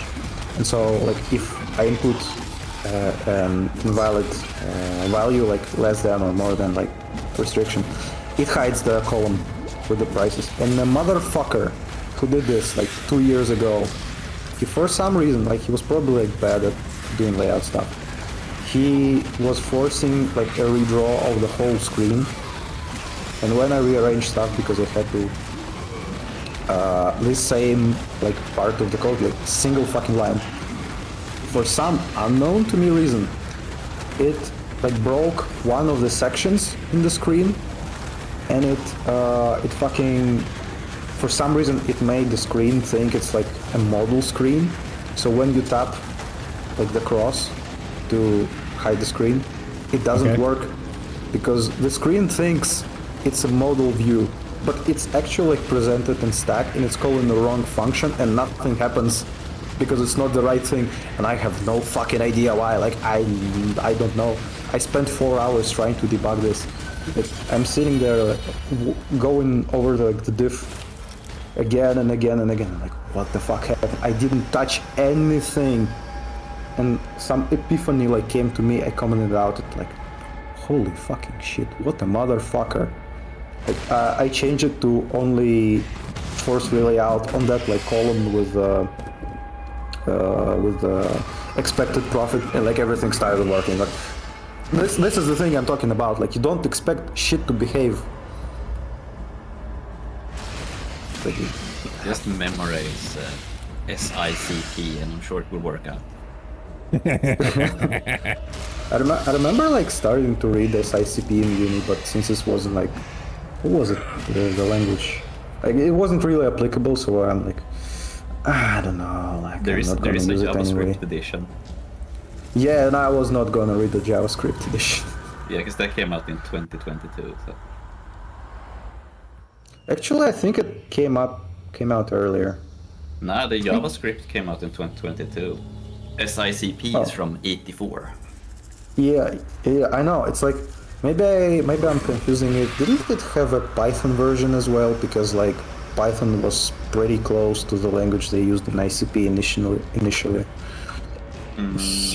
Isn't it how to design program?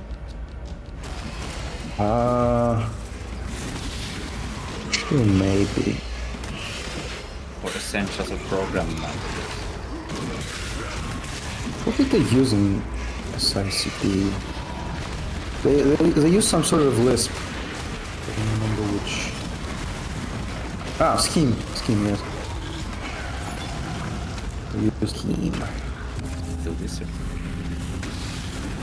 Yeah, the wizard book. I love how like a lot of the books in like Dev Space are called by like the animal from O'Reilly or like anything on the cover. The dragon book. My feeling when rebuilding classic ASP into .NET, missing a few features, looking for the functions in the string builder mess of a site. There include files. The font color is commented out color. Man, like my only brush in with like .NET or like C# was a very brief. I tried to use C# for Godot, like the game engine. And I kinda liked it more than because like Godot has sort of like a Python scripting language. It's not Python, but it has almost the same syntax, and I don't like dynamic languages like at all. But for some reason, like, it constantly had fucking issues. The developer environment crashed, and the documentation was like really bad compared to Godot language one. So I had to stop using it, even though like it was kind of okay, but still like worse than Swift or Kotlin. Still reeks of fucking Java. It's like Java but by Microsoft. I don't know, the longer this conversation goes, the more I find myself having the two different mental pictures of Sark, much like Short. I have these two mutually exclusive pictures in my head of like, this is a really smart, well-to-do individual who happens to just live in a mud hut with an internet connection. You know, Short being the mud hut, and Sark being being the Mexican gangbanger. By day, he is a Mexican gangbanger, but at night he writes fucking ASP.NET, and who knows what's worse. Which takes the toll on his soul more, the killing or the ASP.NET? Probably the coding. And I hate .NET framework despite never really interacting with myself, because the first thing after every Windows installation is install every version of .NET. Because you never know when a program needs a fucking specific piece of shit version of .NET. Why doesn't the latest version just include all the older ones? Because reasons. Reasons. Why? Reasons, it's man! Like, yeah, I mean... What's the question again? Why doesn't the latest .NET not include all the other fucking .NET? I think it's not either it's like backwards compatibility because sometimes you do shit and it changes like the system so much it becomes incompatible with older versions. Usually hackers. those are denoted. Fucking Why hackers. is that?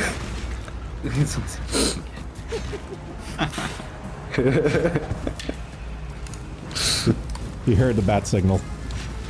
Yeah. Uber wants back.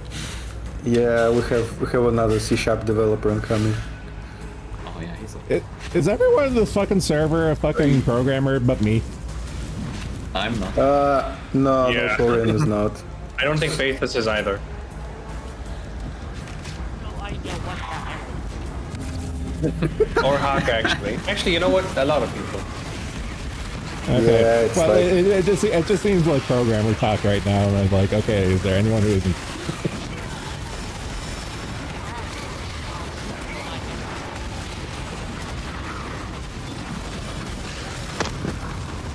Yeah, as it like should with normal people. It's like it's a lot of jargon. Like modern programming, when you're doing it in like enterprise and whatever, it's like mostly fucking plumbing, gluing together shit. And the difficulty is like figuring out how pieces fit. And like sometimes when you're like I installed the Linux Mint on an old laptop, dude. I'm basically happy. It only shits out like 48 warnings when I start it up, so it's working perfect. warnings don't matter. Like warnings, what's the term? Like if it was important, it would be an error. It keeps screaming like ASCPI BIOS outdated warning, and I'm like, you can't get a BIOS for this old piece of shit, dude. There's nowhere to find that shit. You'll have to deal with it. I don't know. I just picture in my mental image like a bunch of like sirens and alarms going off, and it's like, nah, this is fine. Yeah, I mean, like, It's like Homer Simpson style. yeah, I mean, like, I'm sure laptops are supposed to like flash on and off 12 times before they Make it start and put fast. about 52 errors. I'm sure that's just how it works. I'm pretty sure. I mean, I've read the very sophisticated Japanese manga Ubuntu, so I'm basically a Linux sysadmin already. Unironically, like when I was like late in school, pre-graduation from school, I got into Linux because first of all I was like feeling that I was like spending way too much time playing games, and I heard like Linux doesn't have games, so like I will kill two birds with one stone. I won't play video games, and I will like figure out how this shit works because like everyone says it's like useful to know if you're going to be a programmer. And like legit, I learned a lot of like useful skills, and I'm like I still like use a lot of stuff today because like both Mac OS and Linux, they're like Unix systems, and so they have like the same terminal and the same sort of commands and utilities. But like sometimes Linux does just absolutely stupid stuff. Like I used Arch for a time. Like I started with Mint. But then everyone was like saying, oh, like Arch Linux is this like supposedly like more complicated, interesting thing. And I actually like installed it from like the wiki because everyone said like you have to like you don't use like videos, you don't use like automatic scripts, you do everything by hand. Like I did everything by hand. It wasn't actually like difficult. You just follow like the instructions letter by letter. But then I had like a system that was in sort of like a similar state as my fucking Lada, as in like it technically worked, but it had like you know like the sound isolation is falling off and the wiring is all messed up and it's laying in the passenger's like footwell. And like sometimes the gnomes drink all my fucking clutch fluid and the clutch doesn't clutch. But like if I really wanted to drive, it will. And like my fucking Linux wasn't like this sort of the same situation, but at some point, I remember like in uni, I was in uni, I had a laptop also, I also put Arch Linux there. And for some fucking reason, in one version of the motherfucker, what's the name? The Linux kernel, it broke my screen. Like the laptop, it would boot up and the screen wouldn't work. It would like flash a bit with the backlight, and it wouldn't work at all. And like I figured out. Eventually, I figured out it was because of the kernel, and I had to like pause the updates on the kernel. But with Arch Linux, it's like not a good thing because it's a rolling release, so you have to like actually semi-frequently update it. Otherwise, there's too much breaking changes accumulates, and you have a chance of like fucking something up. And the more it went on, the more like other packages I had to hold up because they all relied on like a newer kernel. And at some point I got like so fucking fed up. I figured out how to like download kernel sources. I figured out how to compile them. It's not like actually difficult, it's just long on a fucking shitty laptop. I figured out how to like bisect the Git history of the kernel. So like you establish like when shit broke and when shit's still working, and like divide it in half, build the half, see if it like changed, go forward or back depending, and you eventually stumble onto like the commit which broke it. I found the commit which broke it. I remember like I wrote up like a post explaining like the problem and which commit broke it, but I never fucking actually posted it. So I just, at some point I just gave up and installed Windows everywhere. As every Linux user eventually does. Nah, they're like hardcore fucking autists. I'm like #1 Linux supporter, but I don't think I would ever use it at a desktop at this rate. But give it maybe 10 years before it's like actually. 10 years is fucking generous, like... I can't, you know what, I don't expect like Linux to improve that much in 10 years, but I expect Windows to become so shit in 10 years that Linux eventually weighs over, like, I might as well switch, like, oh fuck it. Well, that speaks less about Linux and more about Windows.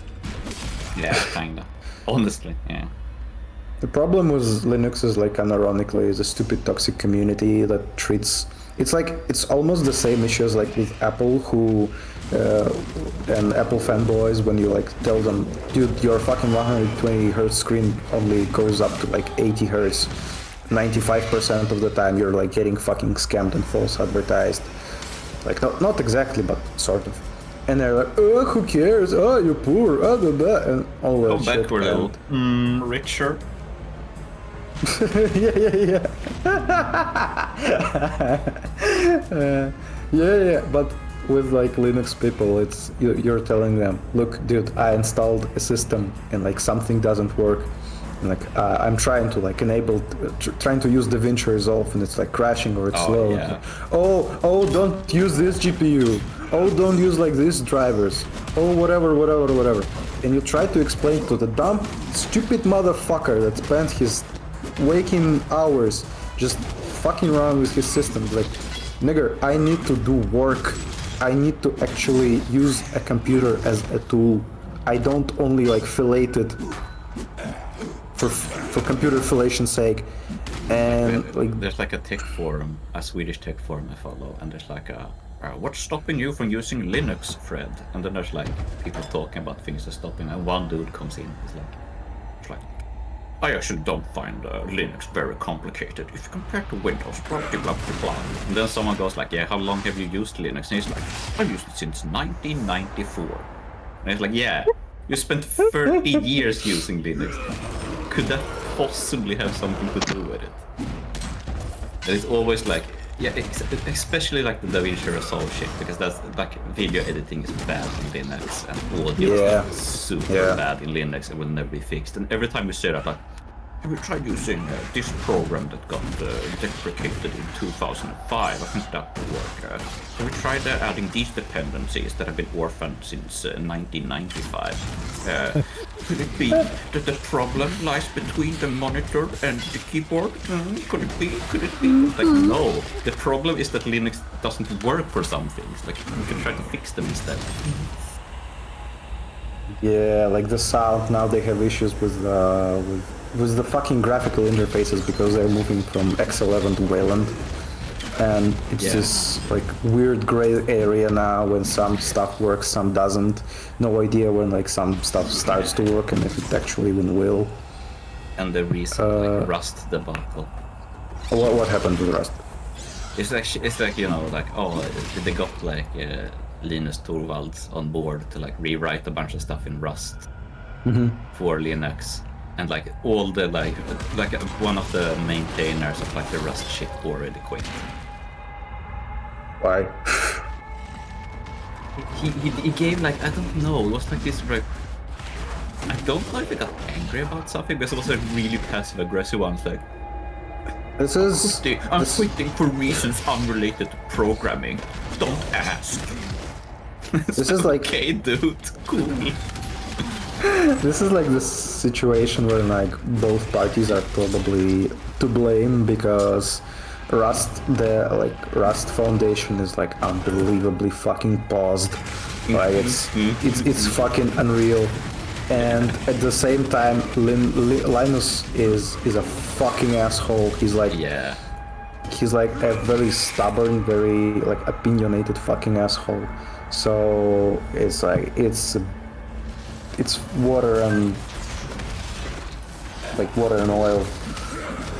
Yeah, you know that Linus Torvalds is fucked up because he's from the one famous Swede family who became communists during the Finnish Civil War. So you know, like, he's fucked up in the brain. Oh god. His dad is like a communist politician. Oh god. This explains many things. Yeah, that's why he's so fucking gay about everything. Like, his fucking dad is a communist, and his daughter is like the most stereotypical in the world. So a lot of people actually blame his daughter for letting like a bunch of bad actors read transsexuals into Linux. His daughter is pressuring him. I didn't know about the daughter stuff. The more it's unraveled, the more it's like, okay, now it completely. I swear to God, we've had this conversation before because it's triggering like a deep memory in my brain that I've heard this before. But I still find it freshly amusing now. It is one of those things that comes up occasionally that you like have to you have to like have knowledge of Linus Torvalds to know all this stuff. Like, do your Googles. I'm gonna mute for a bit. I got a phone call. Okay. It's not gonna do like me and think that the microphone won't pick up the phone call and you have to hear my entire phone call. And I've given up muting my microphone. I stepped aside. The worst case scenario I've had was when I had to answer the door. Delivery guy reads out your name. Delivery guy reads out your name, gets picked up with a microphone. It's not like I haven't doxed myself a million times at this point. This is where it's a plus to not be English speaking, so no one can understand what you're saying anymore when you speak on the phone. I mean, a schizo can just record it and ask someone to translate for him, or put it through like an AI translator. Good luck. It would be difficult even for a Swede to translate what I'm saying and speaking Swedish.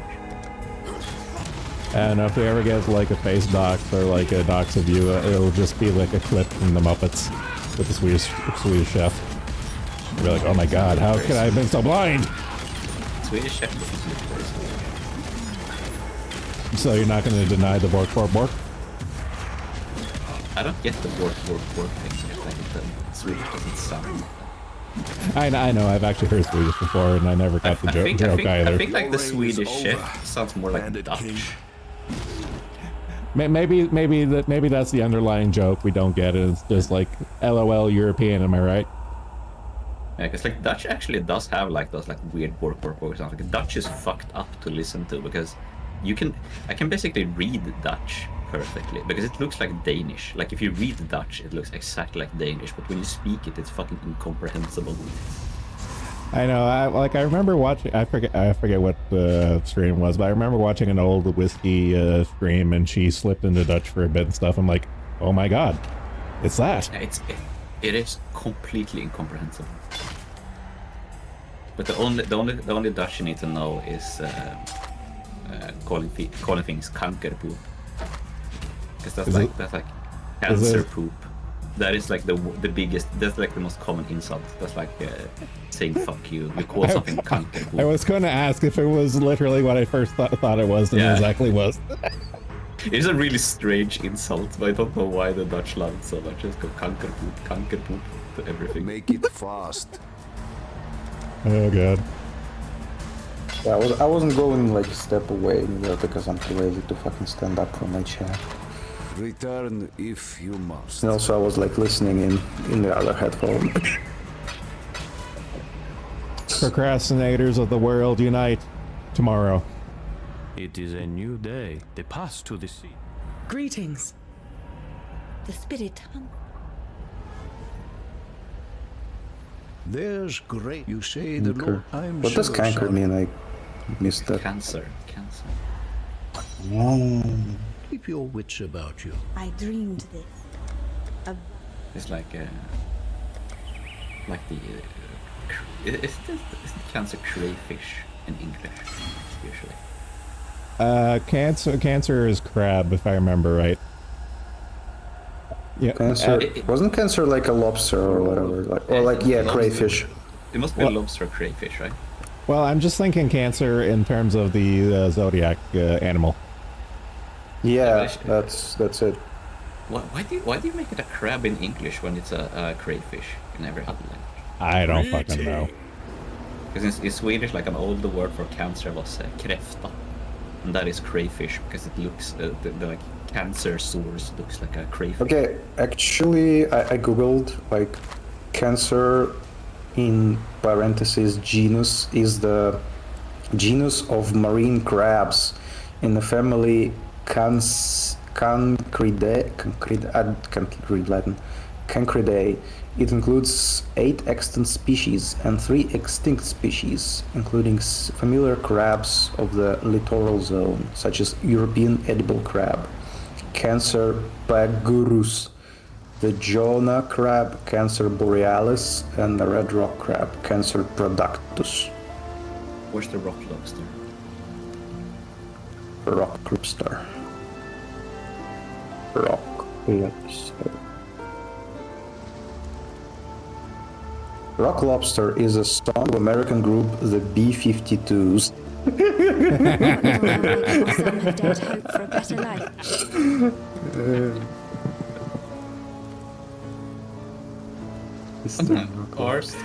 Arson is saying they add canker before order swear. Say with typhus. How do you use typhus as a swear in that? Welcome. You found a way. Farewell. Typhus? I don't know. Maybe the Dutch were the Californian bug chasers this entire time.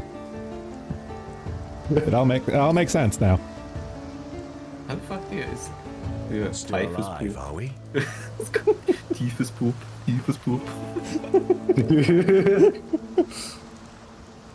I don't know. Maybe we're just not privy to the series of events that led to this method of thinking. Farewell. Usually like the... Those are good though. Typhus whoever is a good one. If ever I have the displeasure to meet a Dutchman again, I'm going to call him a Typhus whore. I presume it means like a typhus whore. Yeah. Typhus whore, yeah. Typhus trut. In Russian it would sound like тифозная шлюха. Typhus trut. Is that a typhus throat? And typhus wife, I guess typhus leaf.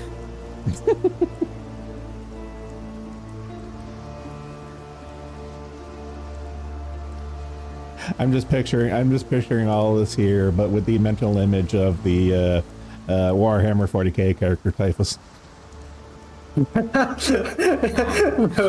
so fucking 40k. Bren wrote it that like the first thing I think about when I see the word Typhus is the 40k guy. Yeah, yeah. I just picture him being Dutch now. Hello. You are up. How would he change Yes? if he was Dutch? The answer is he wouldn't. Greetings. Here's how you would look if you was Dutch or Sweden. Swedish. It literally same picture meme. Kinda, yeah. They're even taller than us. It's fucked up. Well, you gotta start eating your Wheaties there, man. That didn't work for me, unfortunately.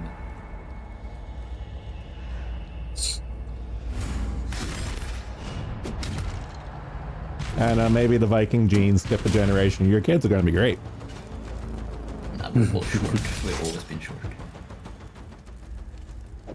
So that's why you conquered all your neighbors. It was just overcompensating. I mean, my family in specific. Like, everyone else is taller than my family.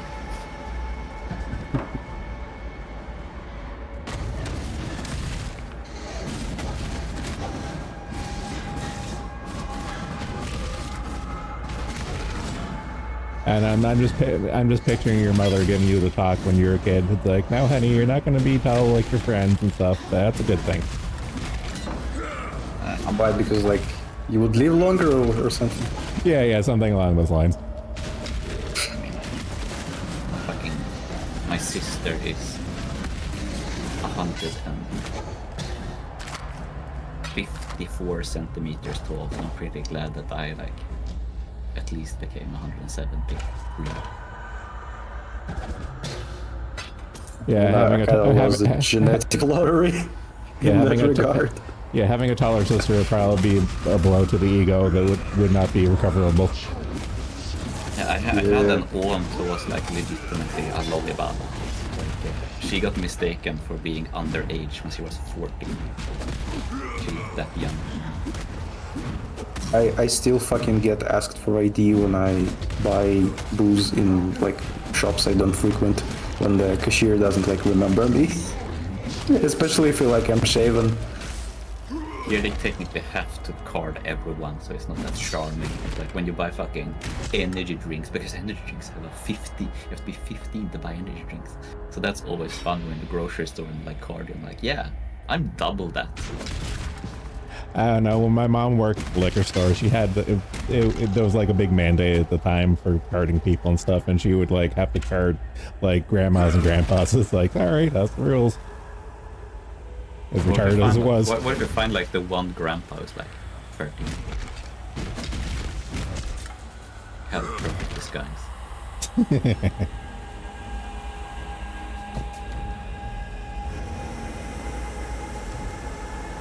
Yeah, short people live longer. It strains the heart less is one of the things. Like it doesn't have to work as hard to pump up blood.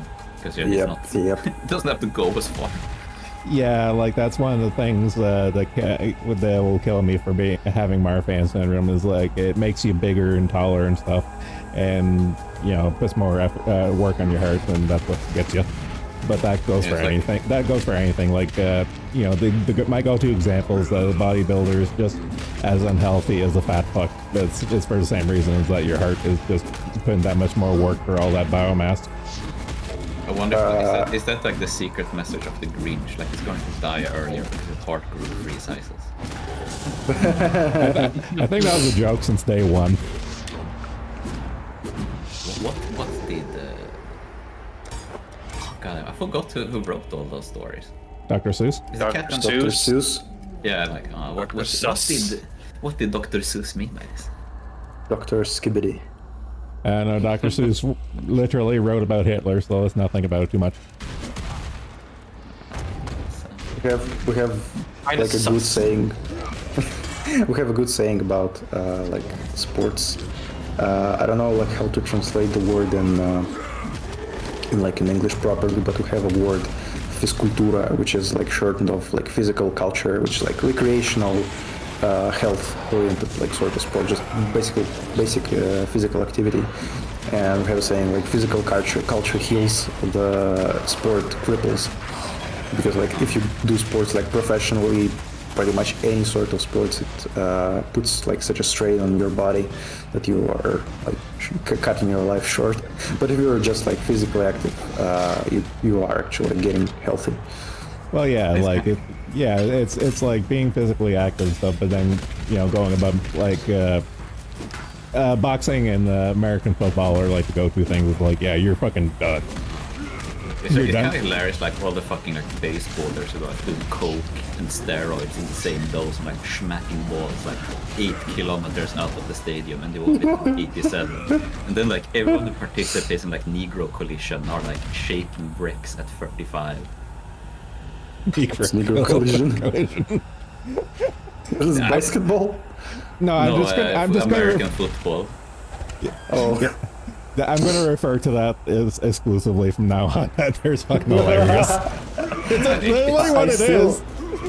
It is the most comprehensible sport if you're not born in America. Like, it's so strange to watch. Oh, I know. It's like baseball and the fucking American football are like so weird. Especially like if you are like not from America. And I remember like being a kid and like watching American movies, because like, of course those like are shown on TV, and you would see like those movies when like a kid plays baseball or like a kid plays fucking American football, and you have no fucking idea what's happening. Like especially with like football, at least with like with like baseball, it's simple enough for like a foreigner to understand. Like you understand that like from a story point of view, he has to hit like he hits the ball really hard and it's like flies out from the stadium, and then he runs and he touches all the bases, and he's like everyone is like cheering. Like, yeah, he did the thing. With like American football, you have no fucking idea. They just all run into each other, and like the ball has to like get over there, but there's all sorts of like weird rules around it. So sometimes ball doesn't like go, and it's still like a win or a loss or like, how did that stuff even like came around, and why the fuck is it called football? Why? Yeah. Why is it football? I'm surprised. Do you not play baseball in like physical education in Russia? No. In Russia we play like football, basketball, volleyball. That's like the primary 3 ball games we play. Okay, usually here we play a lot of baseball in physical education, but there's no professional scene for baseball. You play only in school in physical education, and then you never touch it ever again your whole life. Interesting. My guess is like baseball didn't get here because like Soviet Union and stuff, and they wouldn't like play the imperialist capitalist game. But I know that sport of the enemy. Yeah, I know that baseball is actually like popular in Japan for some reason. Probably they got because it really early. Because they got America. it with the Meiji Restoration, so they would play baseball since the 1870s. Wait, Meiji? When is Meiji Restoration? 1870. Wow! Holy shit! That's my guess. It came across with like missionaries and like foreign advisors, and they just took to it like flies to shit for some reason. I don't know why. Wow! I actually really have curious. a theory. I think it's sword swinging. I legitimately think that's it. Like it's similar to swinging a sword or a club. So I think that's why it kind of took off. Like bored samurai are like, fuck it, let's hit people instead. It does make sense. Can't fucking cut down the peasants anymore. Yeah, because have you seen Samurai? Have you seen Samurai Champloo? No. Because they have a whole baseball the episode. baseball episode, yeah. It's fucking great. Yeah. Because I always thought that like baseball penetrated Japan like, with like the end of World War II. No. And like American occupation. A long time. That baseball Yeah, episode, that's wasn't it curious. like the last episode before the finale or something? Yeah, it's like 1 or 2 episodes before the finale. It was a good show. And now baseball is way bigger in Japan than it is in the US. Is it? Yeah, yeah. I mean, I thought baseball probably is still big in like US. percentage of viewers, like 100% way more popular in Japan than it is in the US. Like it's Interesting. dying in the US. Here, like the most popular sports people watch are football and hockey. And like football is kind of like Russian football is a meme because whenever there's like a World Cup or whatever it's called, we always like either lose spectacularly or like early or do some like some sort of like stupid shit. But with hockey, it's actually much better because like You have a chance to win. Not even like the chance to win. Like the Soviet hockey team was like one of the strongest for a long time, national team. And we have hockey. It's either you win, we win, the Finns, Canadians. the Canadians. Win. Like those are the forwards competing for the gold. So. Yeah, pretty much. And like we still have like a shit ton of good hockey players who play like in like as legionnaires in American countries, American teams. So yeah. Hockey is also like here it's like 100% Swedish. No foreigner ever plays hockey. Football, the Swarfights play, but hockey is like 100% Aryan still. So football is like the game boys play on the playgrounds. At least they used to. I don't know what kids do these days. Probably like glued to the fucking smartphones. But when I was like a kid. When I was a kid, everyone just played football in the skibbity toilet on the street.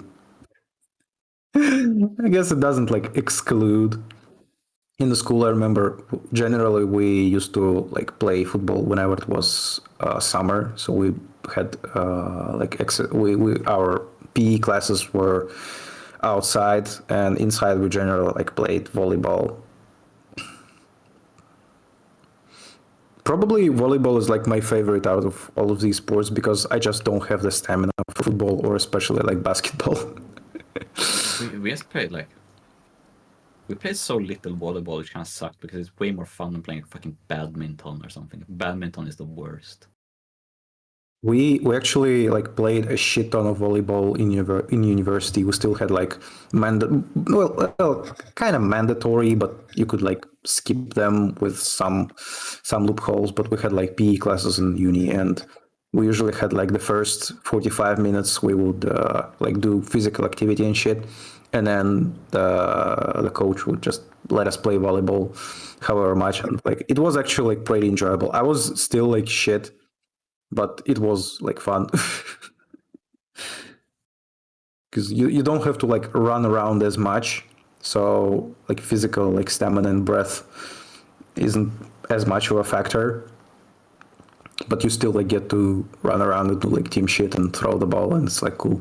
I remember that was like this really, I would say almost cinematic moment. We usually like were split into 3 or 4 teams, and like 2 teams play, the others like sit and watch.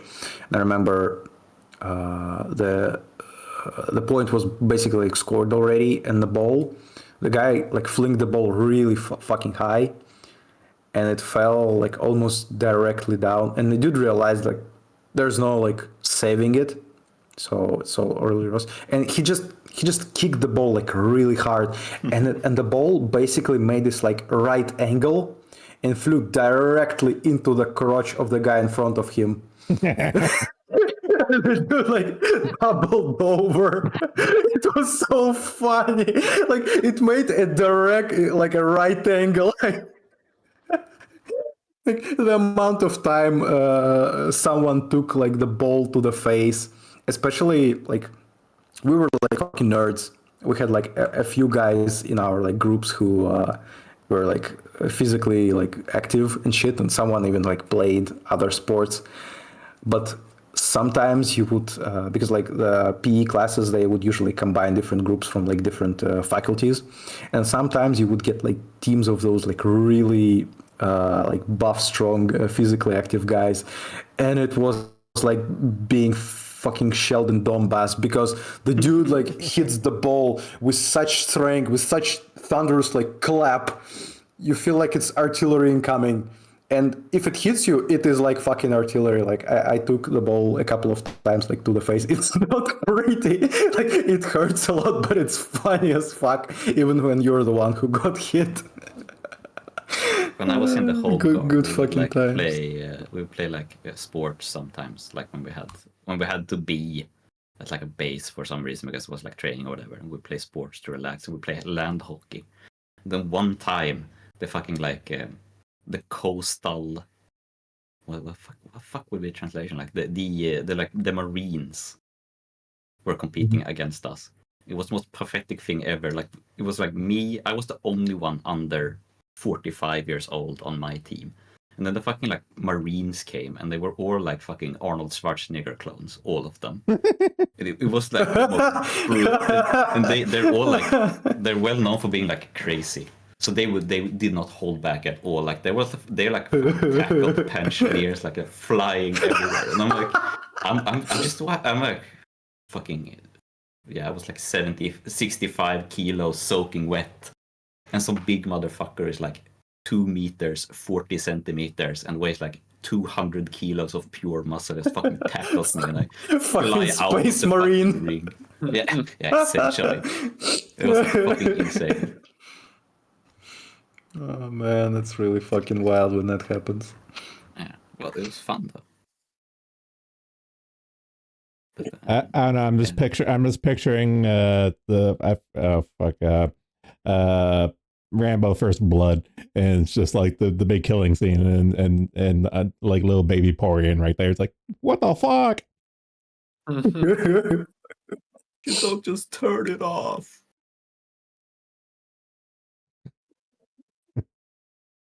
I remember land hockey in school was like the most dangerous sport because we didn't wear any protective gear. And when someone got like a slap shot, and I got hit with a slap shot right in the dick once, and that was so fucking painful. I think that might have been like one of the worst pains I ever had in PE class.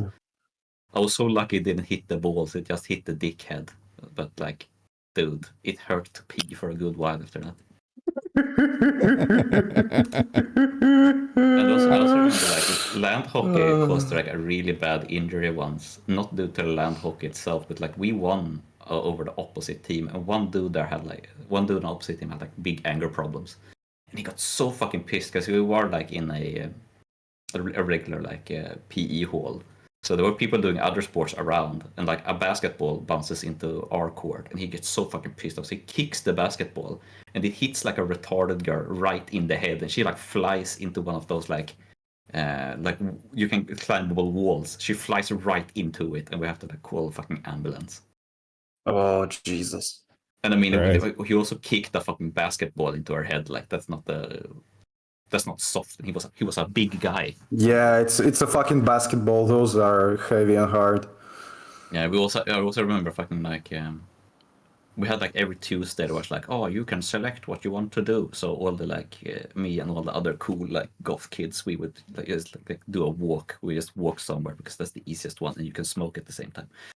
But like one time we decided to do it inside, and we were like, you throw medicine balls to each other. Is it called medicine balls in English? Yeah, those. The really fucking heavy ones. And one dude he was like a really tall guy threw it to a really short guy. So he couldn't like adapt his aim enough, so he threw it right into the short guy's dick. That was fucking sick. There was like 10 kilos of ball into his balls. Like, dude, felt so bad for him. We had to carry him to the locker room because he couldn't stand up. It hurt so much. Probably like the most gruesome stuff I witnessed when I was like a kid. I don't know, I was like 8 or 9 years. My dad put me like into a karate section, and we had sometimes because we were like kids. It wasn't like all hard stuff. We used to like also play ball games, and there was like this scrawny guy from my class, and when we were playing another like larger guy, I don't remember if he was like older or whatever, but he was like significantly larger than that guy. He fell on the scrawny guy, and the scrawny guy broke a fucking femur. Oh, fuck. Yeah, it was like really bad. I think he didn't go to like school for a very long time, and after that he like moved to a different school. But yeah, it's not fucking nice. A fucking femur, like goddamn. I know the worst I ever got in school wasn't even in gym. We were playing soccer in the middle of recess, and it was literally dominoes. One kid fell on another kid, and I fell on a rock, and that's how I had like 2 compound fractures in my arm as a kid. And since we were kids, the lunch lady who was monitoring us didn't believe me, but then the gym teacher was walking by, took one look at my arm, and saw how fucking mangled it was. It was like, oh shit. And wheeled my I ass. don't think those should bend that way. well, pretty much. Like I had a compound fracture near my elbow and near my wrist, and like I don't know if my microphone will pick this up. It doesn't get picked up. Damn. But I can I can snap my wrist on command just because it never healed right. Oh. The two worst injuries at my school was like we were playing hockey, and one guy fell, and his like protective glove fell off, and another guy runs over his hand. Oh, He was super lucky because we were using like borrowed skates, so they weren't that sharp, and it missed all his fingers. So he didn't actually even lose like mobility in his hand, but he could have gotten really bad. And the other one was like we had like I don't know, like shop class day ? Where we would do like different like crafts and stuff all around our school. So one of them were like you like used a really sharp needle to like push yarn into a like foam base. I have no idea what it's called in either Swedish or English. But like that was, we got warned like this needle is so sharp that like it's gonna go straight through your hand if you fuck up. And I was like, yeah, sure. And I was super lucky because I pushed it right through the the foam base and hit my nail. It went like half through my nail, and that was like just a slight poke. So I like, oh shit, I was really close penetrating my finger. And like half a minute afterwards, I hear a girl scream, and she just like poked it right through her finger. Fuck! Oh, that was God. like, oh, time for the ambulance. So like our school had a lot of ambulance visits. we had like a Chinese factory style incident because like we also had those sort of like crafts classes, but we usually just sawed some like wood into like animal shapes or shit because our teacher was a fucking alcoholic who spent most of the time just shooting the shit with another like guy teacher. But I know that one time some guy from like another class, we also had a few, I think they're called like lathes in English, like the thing that like drills. And some dumb motherfucker basically stuck his hand into some sort of machinery and got like really mangled. His like either fingers or arms get like really mangled. We just had like stupid idiot. One guy he had like metal head hair, like he had a really long hair, and he got stuck in a drill press. Oy. But he was super lucky. It just got pulled out, and like that was really lucky because he was kind of close getting pulled like face into the drill pit. Well, yeah, like that's the best case scenario. The hair rips out as opposed to getting scalped. Yeah, I think it was like he had like really straight hair. Like if he had curly hair, he would have been pulled in because it wouldn't have broken as easily. It's from Haka. The worst I saw in my preteens was a kid who got a big ass rock thrown at his forehead. Dude got his skull split in the forehead, was yet still conscious. He couldn't have been older than 8. Never saw him again. I'm sure he was fine though. Oh, that's a good sign. He went to heaven. Oh, another like near miss case I remember is like we had a few air rifles in our school, and sometimes our like physical ed teacher did like some sort of like shooting because it used to be like more mandatory back in like Soviet Union and stuff because like they taught kids how to shoot and stuff. But one time we had to do like the shooting exercises, but the gym was occupied by other classes, and so we went to like some corridor near the crafts class, and the quote unquote range couldn't be more than like, I don't know, 10 meters long, maybe like a little bit more, a little bit less, something, give or take that. And she like set up the targets for the guys to shoot. Like they put a table, put the rifle, and by that point I already like used to do air rifle shooting in like a section outside of school. And like I know that you, even with like those air rifles, you have to have the thing that like catches the bullets and like downs them safely so they don't ricochet back at the shooter. And that is even in like long proper range. And there it was like really short, and I was like talking to her like, listen, you like this is dangerous, someone's gonna like get hurt. And I'm like a fucking kid. I was probably like 15, but even back then I understood what like gun safety is and what the potential repercussion could be. And I remember shooting like, and I vividly remember how like the bullet I shot ricochets off the fucking concrete wall, flies past me into the glass behind me, because like behind me was a fucking glass window. And like after that, like, I don't know about you guys, but like I'm out. I'm not gonna do this. Thankfully, no one got hurt, but it's like it was real sketch. And we also had the air rifle range, but the only injuries were like people getting like a finger stuck in the mechanism. But yeah, that shit was kind of common. It's like it depends on the rifle, because some rifles have like a lever you pull on, but the regular ones we had, those were like break open, single shot. Well, they are all like single shot, but those are like break open. Yeah, ours were like the Olympic style. Oh, interesting. Old Olympic style, like from the 70s. But really but yeah, if if you're not careful, it's like, yeah, it's really easy to like get your finger caught and like bitten by the mechanism. I don't know. I'm a grown ass man, and I still get my hand eaten up by my slide on my handgun sometimes because I'm a fucking retard. Yeah, it's like fucking grip, like how high you're supposed to grip so fucking high, but then you all like bite your fingers with it. Yep, never fails. Yeah, because like, yeah, I fucking hate pistols. Like I can't fucking, I don't know. I hated pistols like when I tried them with like air pistols back in like that section, and when I tried shooting them recently, I also didn't fucking like them. Stupid fucking finicky thing. Yeah, I never enjoyed shooting pistols either, and the fucking instructors all get pissed at like how I held them.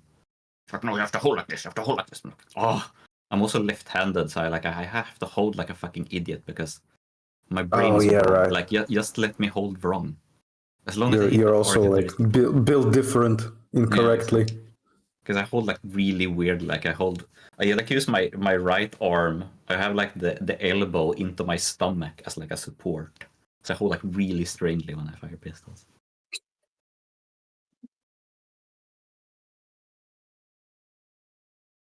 Yeah, pistols fucking suck because like the sight distance is very like short, and each like even like small movement makes you go like off target.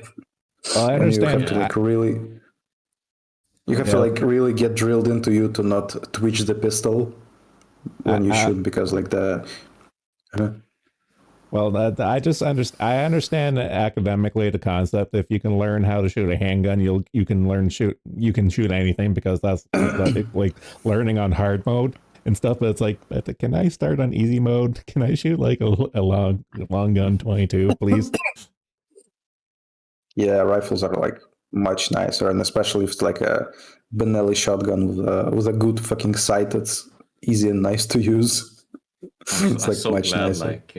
I'm so glad red dots for pistols are finally mainstream, and that's gonna become the standard now. So you can actually, because I don't know if it's like just my like specific eye problems or whatever, but like regular iron sights, I have such a hard time making out like the front iron sight. It's so fucking difficult for me. Nah, it's pretty much like universal. It's because your eye cannot focus on like 2 or 3 things at once. And we So you weren't have to, like- allowed to. We weren't allowed to close our one eye either. We had to learn. To Oh, shut that's both eyes that's open. kind of hardcore. Yeah, so for me, my eyes just can't fucking focus properly, and that was so fucking difficult to fire in iron sights. Yeah, it also like I think it probably depends which eye is like your leading eye, because like with almost everything is in human body, even though we're like symmetrical and have 2 of most of stuff, there's like the primary and the secondary. And for example, like my primary eye is my left one. Yeah. So For me, yeah, my right eye is my primary one. So when I you can't fucking win. Yeah, so like I look through the sights primarily with my bad eye. So it's like, oh great. Yeah, like the red dot is so easier. It's like it's on a whole fucking different level. It's so much faster and easier to like acquire a target with a red dot. It's like almost instant. One of the like funniest like military things ever was when Australia switched to red dots on their AUGs and stuff. And they had to remake their entire marksmanship program because the lowest scoring dudes scored better than the previous high scores of the best ones. Like it's that much easier. Interesting.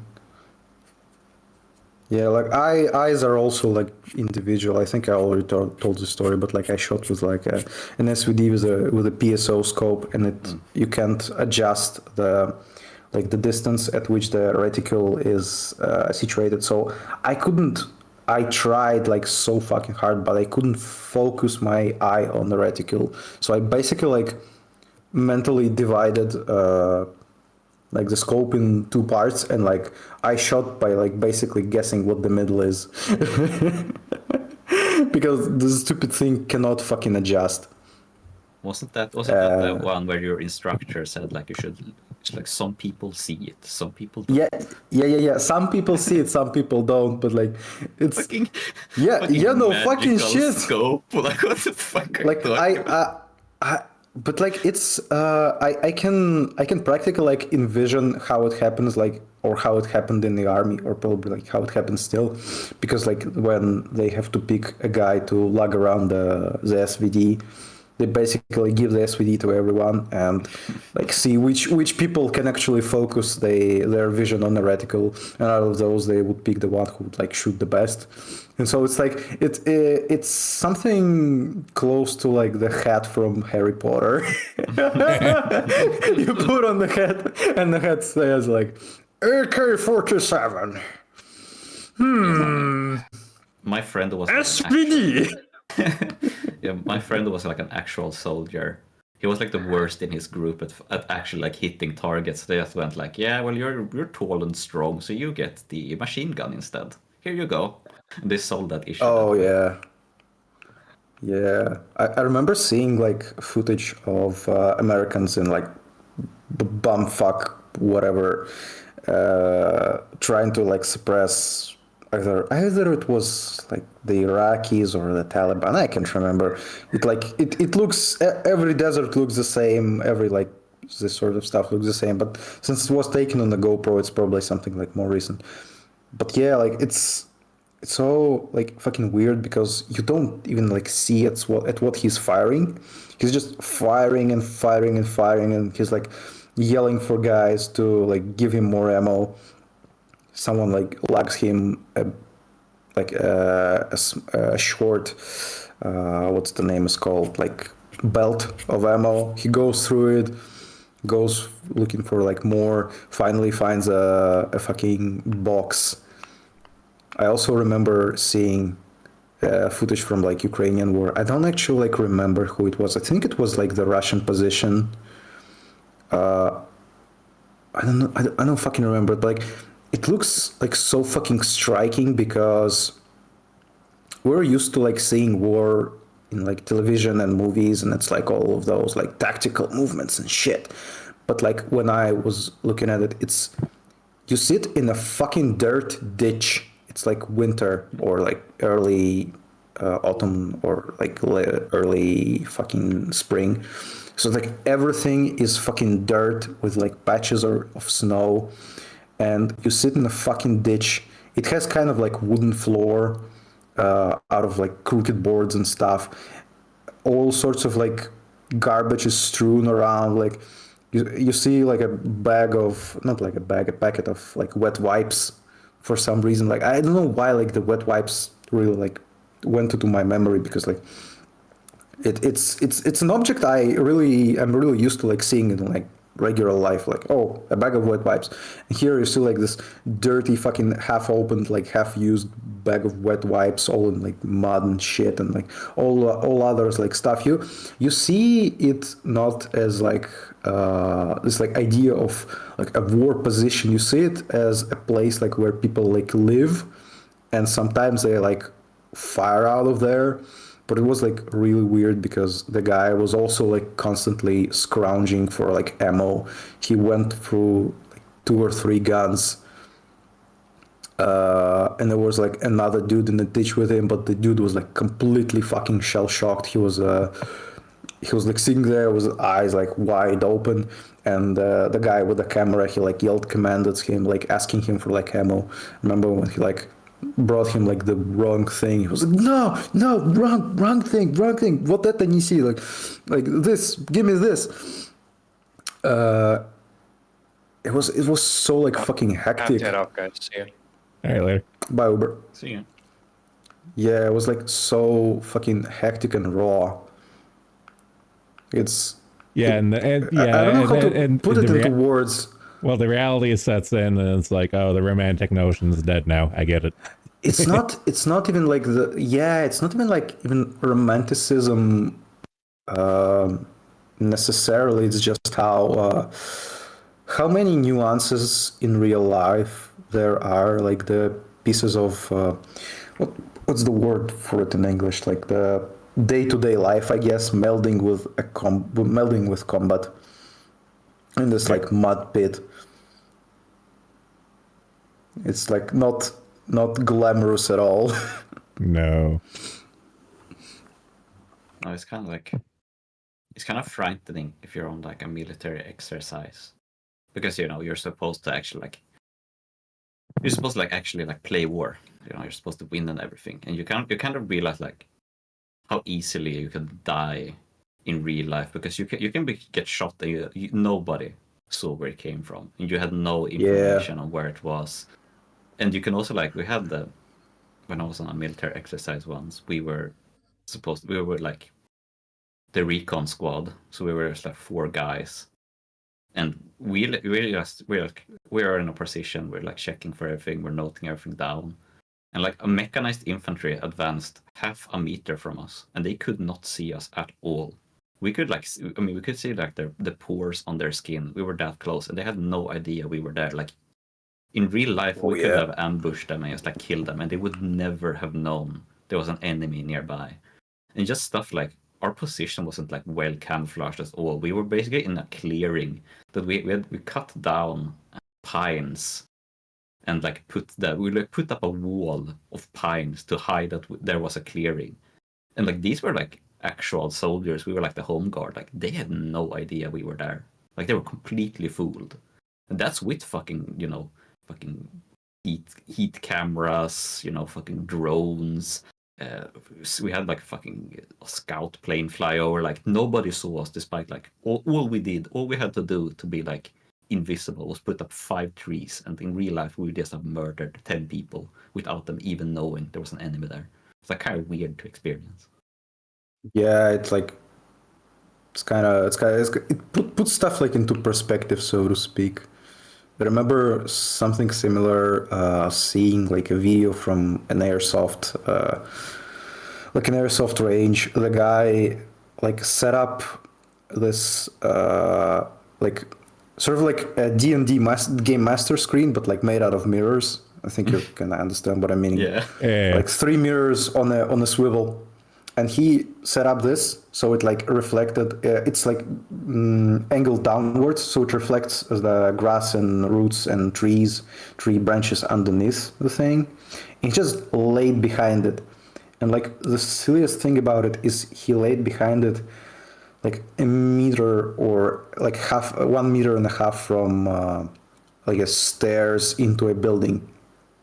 So dude just like dead ass lies in the open almost space near to the stairs coming into the building, and he like got so many guys.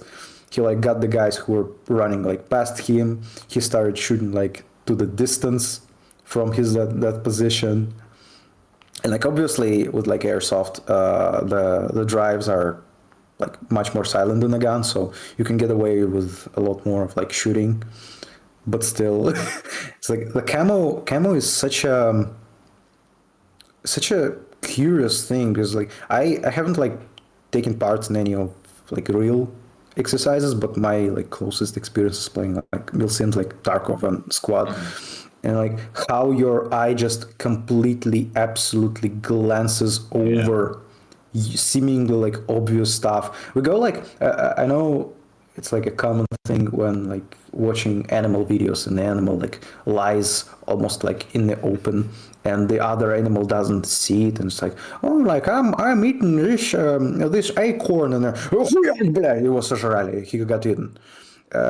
Because he didn't like complete anything. Oh, like silly fucking mouse doesn't see like the cat singing in the open. But when you like get to experience this firsthand, you understand what they meant, like in Jurassic Park when they said that like, oh, the tyrannosaur, it cannot see movement. I remember I was a kid, like, how the fuck like it cannot see if it moves? Like you just look at the thing and it's there. And then like fucking 10 years later, I'm playing like Tarkov and like, oh, that's what tyrannosaurs felt like. Especially when they like review the footage. If you record and review the footage, like the guy's right looking right at you. It's kind of weird also, since it's camouflage is almost more effective in real life than it is in like video games and stuff. Because it was I was just like out shopping with my friend one day, and I had like a camouflage jacket on. And I was like looking at fucking onions or something. Like I was squatting down on the floor, and he had to shout for me. Like he was like, "Oh, where are you? Where are you?" Because I like camouflage. Yeah, but it was so ridiculous, because like the colors didn't like really match or anything, but like just because the outline was so broken up that I no longer was a person to him, he just glanced over me completely. I was just lost in It's vegetable. It's like those fucking memes where there's like a guy in a camo on the pictures. Everyone's, oh, why is there's no one on the picture? But like it's real. The fucking the MGS free where he has the brick camouflage, like, huh? Oh, There's yeah, no yeah. one there. There's just a brick wall. Getting 100% camo index, and you just disappear. But I mean, like that's the thing with camouflage. Like even if the colors don't match, as long as you break up your outline, the brain just doesn't comprehend it. It's like, that's not a person. That is clearly something. Time to ignore it and look for people that might shoot me. It's like, oh, Yeah. that wasn't a rock at all. That was an enemy soldier. It's like it's even more curious when like the war in Ukraine started happening, and other sides started to like put tape on them to like differentiate the teams, because like everyone had quite similar like looking camo. Camouflage has a lot of time. It's not like a lot of time, because by the time the war like really broke out, Ukrainians got their own like local camo, sort of like that fits the best with the local environment, and like our guys have the digital flora ones, which is like it's way more green, and it's like has a different pattern, but instead some of it was probably, a lot of it was probably still like Soviet flora camo. Yeah, which TTSKO as well. Yeah, and like they started to put the tape, and people were like, isn't the tape giving away the soldier position? And I'm like, yeah, it kind of does, but at the same time, like, when you look at footage and you're trying to make out like at what the guy is shooting, even when he's like, he sees the guy. He's shooting at the guy. He's like telling other people like, "Hey, there's a motherfucker there, like right there in that hovel or whatever." And like you cannot fucking see it because it's like all like these shades of brown and gray and shit. Yeah. Yeah, I've actually had the thing with like the team markers happen on an exercise as well, because since we all use the same camouflage, since it's fighting against with like simulated fighting against each other, we had like blue or red armbands on. And once like we were like advancing, we knew there was an enemy squad like in front of us. So we were like advancing forwards towards them, and apparently they also knew there was an enemy squad in front of them because they were also advancing. So we met halfway. So we just like they were at our right and we were their right. So we just looked over to our both rights, and we realized like, oh shit, that's the wrong armband. So we just started shooting like from the hip, standing up everyone from the middle of it. But you don't see it, and we were like advancing towards each other, but we broke up so well that we couldn't see it like until we were a meter away, standing up as well. Like, yeah, and when you like go down, it's much harder to see. yeah, dude. Good luck finding someone lying on the ground. And going back to the Jurassic Park conversation, I just pictured that entire situation of like you come across each other, it's like clever girl. Clever.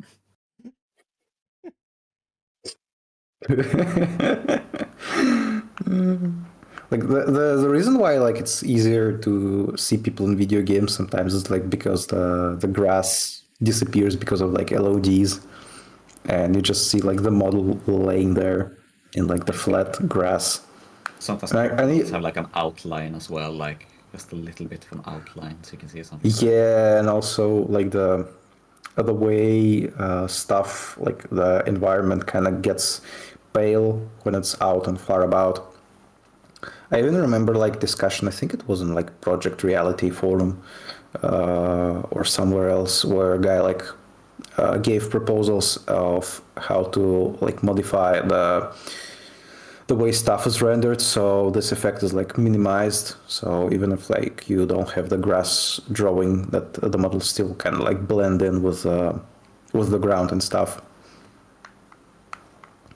But yeah, like playing Mill Sims is like the closest I've got, and even that is like really fucking eye-opening on how like it happens and how you fucking react, and it like makes it clear what's the actual like difference between like trained people and untrained people, because like the stuff trained people do, it's not really like complicated.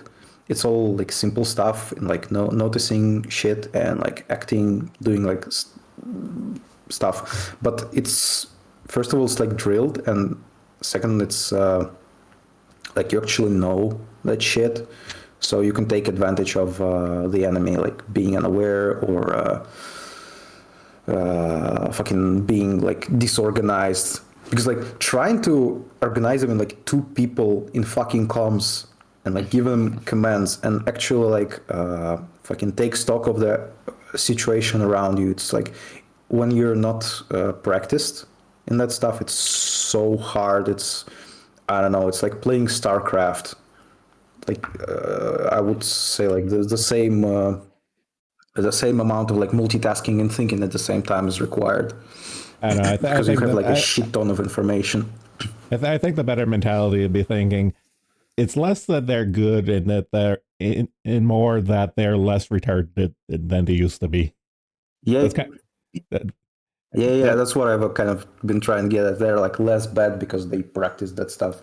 Yeah. But it's still like You get it drilled into you to never like freeze up. You always have to take an action, because that's always better than freezing up. Freezing up is the worst thing you can do. You should always take an action, no matter what it is.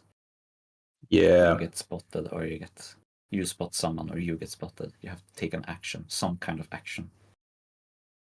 I remember like I played Project Reality a bit, and we had I don't even know like what it was, like some sort of like Middle Eastern map, and I got like first-hand experience of like good sort of sergeant versus like bad sergeant, because like we had one guy leading the squad, and he was like, I don't know if he's like was incompetent or new or whatever, but like nothing was happening. We were like going in circles almost. And then like the second round, that guy left. We got another guy, and he like immediately like organized an offensive, and we were like 5 or 6 people. But he like, we need this, we need that. Like he got us onto like vehicles, gave commands. We moved, we like advanced, took positions. He like knew what to do, knew when to like retreat. He communicated with like other squad leads. It's sort of like kind of like a magical feeling of being like in the sort of multi-people unit. Yeah. I mean, you forget that like to some level biologically and definitely like socially, we are made to give and take orders in that way. Like it becomes second nature when someone who is good at giving orders give orders. You just do it. You just act out on the orders without even thinking and super efficiently. It's kind of magical. Yeah. It also requires like just enough autonomy from like the person who gets orders. Because I remember when we like played the fucking what was it? Jesus, the name escapes me. Ready or Not, yeah. Like if the person is like too inactive, it's bad because he doesn't like do what's probably like required in the situation. But if the person is like too proactive, he does like stuff you don't need him to do. Like you tell him to like watch our back, and he just stands there doing only that. Or like you tell him to watch our back, and he just wanders off doing like something because he thought about that something. So it's like almost you gotta be like you gotta know what to do, and gotta know like when not to do it. Well, it's you have like this feeling. It's like American military doctrine 101. It's like, yeah, you teach your soldiers how to make how to take orders and stuff, but on the flip side, when the chain of command falls apart, it's like, okay, you're not going to be a retard and freeze up and not do anything. It's like you get cut loose. Yeah, I remember like watching a video on squad tactics basically like in any meal sim really. The guy like explained stuff how to like split the squad into fire teams, and how to like communicate between fire teams, how to like execute and advance. And it seems like really simple, like, hey, like you are like this part you go here, you're this part you go here, you're like this part you go here, and you're like into parts. But in like with 8 people, it's already like quite complicated because shit gets out of control, the situation evolves, and you have to adapt to all of it. Yeah, I mean, one like thing that I think like stands out maybe a little in like Northern European militaries and like Germany is that everyone gets trained to become a squad leader eventually. Like everyone is supposed to become a squad leader, and when you get like the squad leader training, you also understand why your squad leader might give you orders when you have gotten a training yourself, because you're supposed to be able to take over like if the squad leader dies, and you also understand after that like why were you given these orders. So like the team works a lot better after that. Yeah, especially when you like understand it from like the other side as well. I remember at some point in like Ukrainian war, there was like messages from both sides saying like there's a lack of competent like low-level officers who are like experienced with actual like combat, and she's just like falling apart. And because like the more experienced ones like got killed, and the other guys aren't like trained to take up the position, so shit is just like really bad.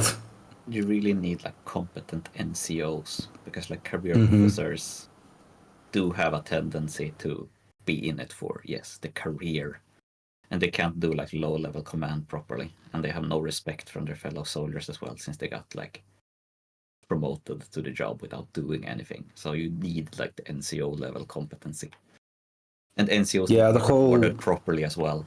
so that you want to like excel in the role. So the whole also like respect and morale thing, you don't really like get it until you try something like that, in terms of like being in the situation like in general, because like when you just see it as like a number, oh, like the morale is like this high, or like when it's like in a movie, like they don't respect the fucking lead for Yeah. whatever reason, and like I'm kind of like the antisocial sort of guy, but I don't really get into social situations, not because like I'm afraid, but just sort of like by nature I'm by myself. But when you like start getting into this sort of like groups and general like any sort of action when a lot of guys are involved, you start to actually like see these processes like evolve in your eyes, and the people who are like actually competent in this stuff, they have this at some sort of like internalized level, like it's more instinct than like the intellectual part of it, like it's from somewhere from like the wild part of the human brain, or like monkey brain, like the hierarchies of like power and what's the name in English, basically like the hierarchy of people in a group, the chain and how of it like command.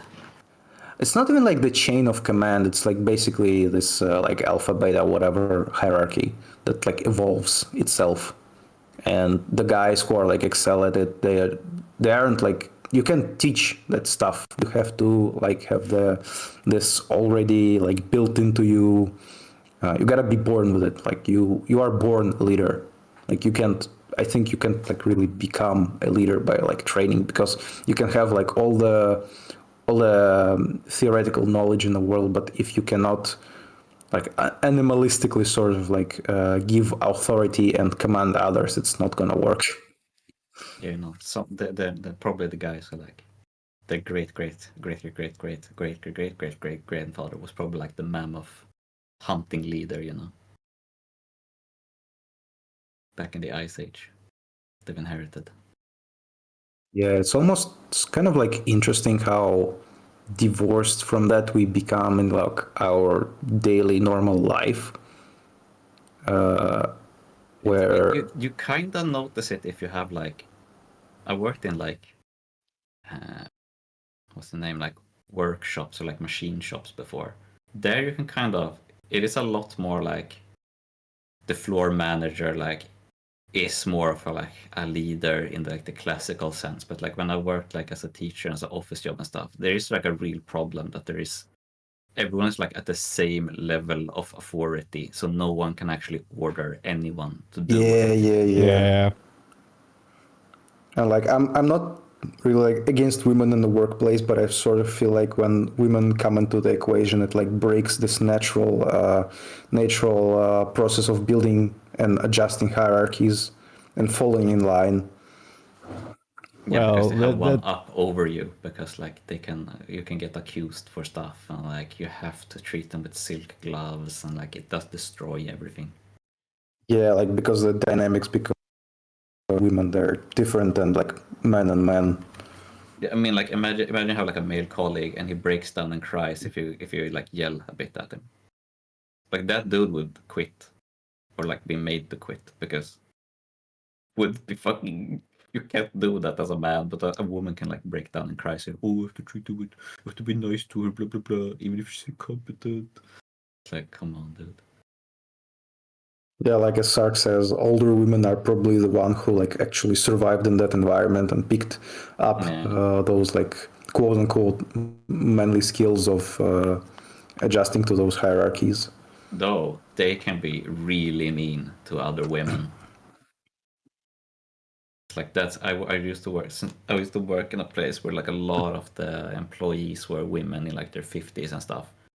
And there was sometimes there was like a queen bitch who would like order all the other women around, and she had been there for so long that you couldn't do anything to her, and that was like kind of crazy, like how much like how dictatorial they were.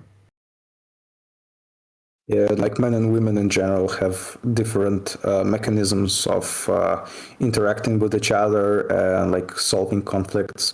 Men are much more direct. Women, probably by like the nature of them being like generally weaker, they're more like cloak and dagger. The like the mean girl clique thing happens because this is their way of like affecting the world where they can't like physically overpower the opposition.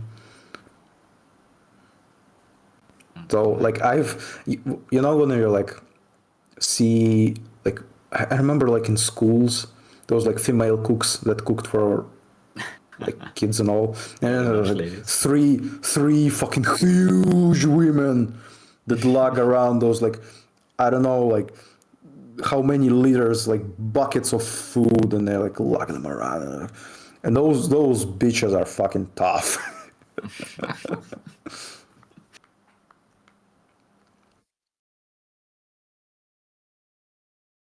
Oh God! Please don't remind me about the Indians. Oh, That, oh. before we get into the Indians, I'm just going to call it here because I want to go have lunch. but this was fun. This was fun. Okay. Yeah, but went from Okay. programming to human nature. It's like Yeah, human programming, human What's embedded programming. yeah? What's the difference really? Programming and human nature, aren't they the same thing? Yeah. thoughts of the ages with a bunch with the international cabal of shitlords. Okay. The more things change, the more they stay the same. Yeah, no truer words have been spoken. So, everyone, thanks for coming. Take it easy. Later. See ya. Bye. Thanks for the stream. See Yeah. ya.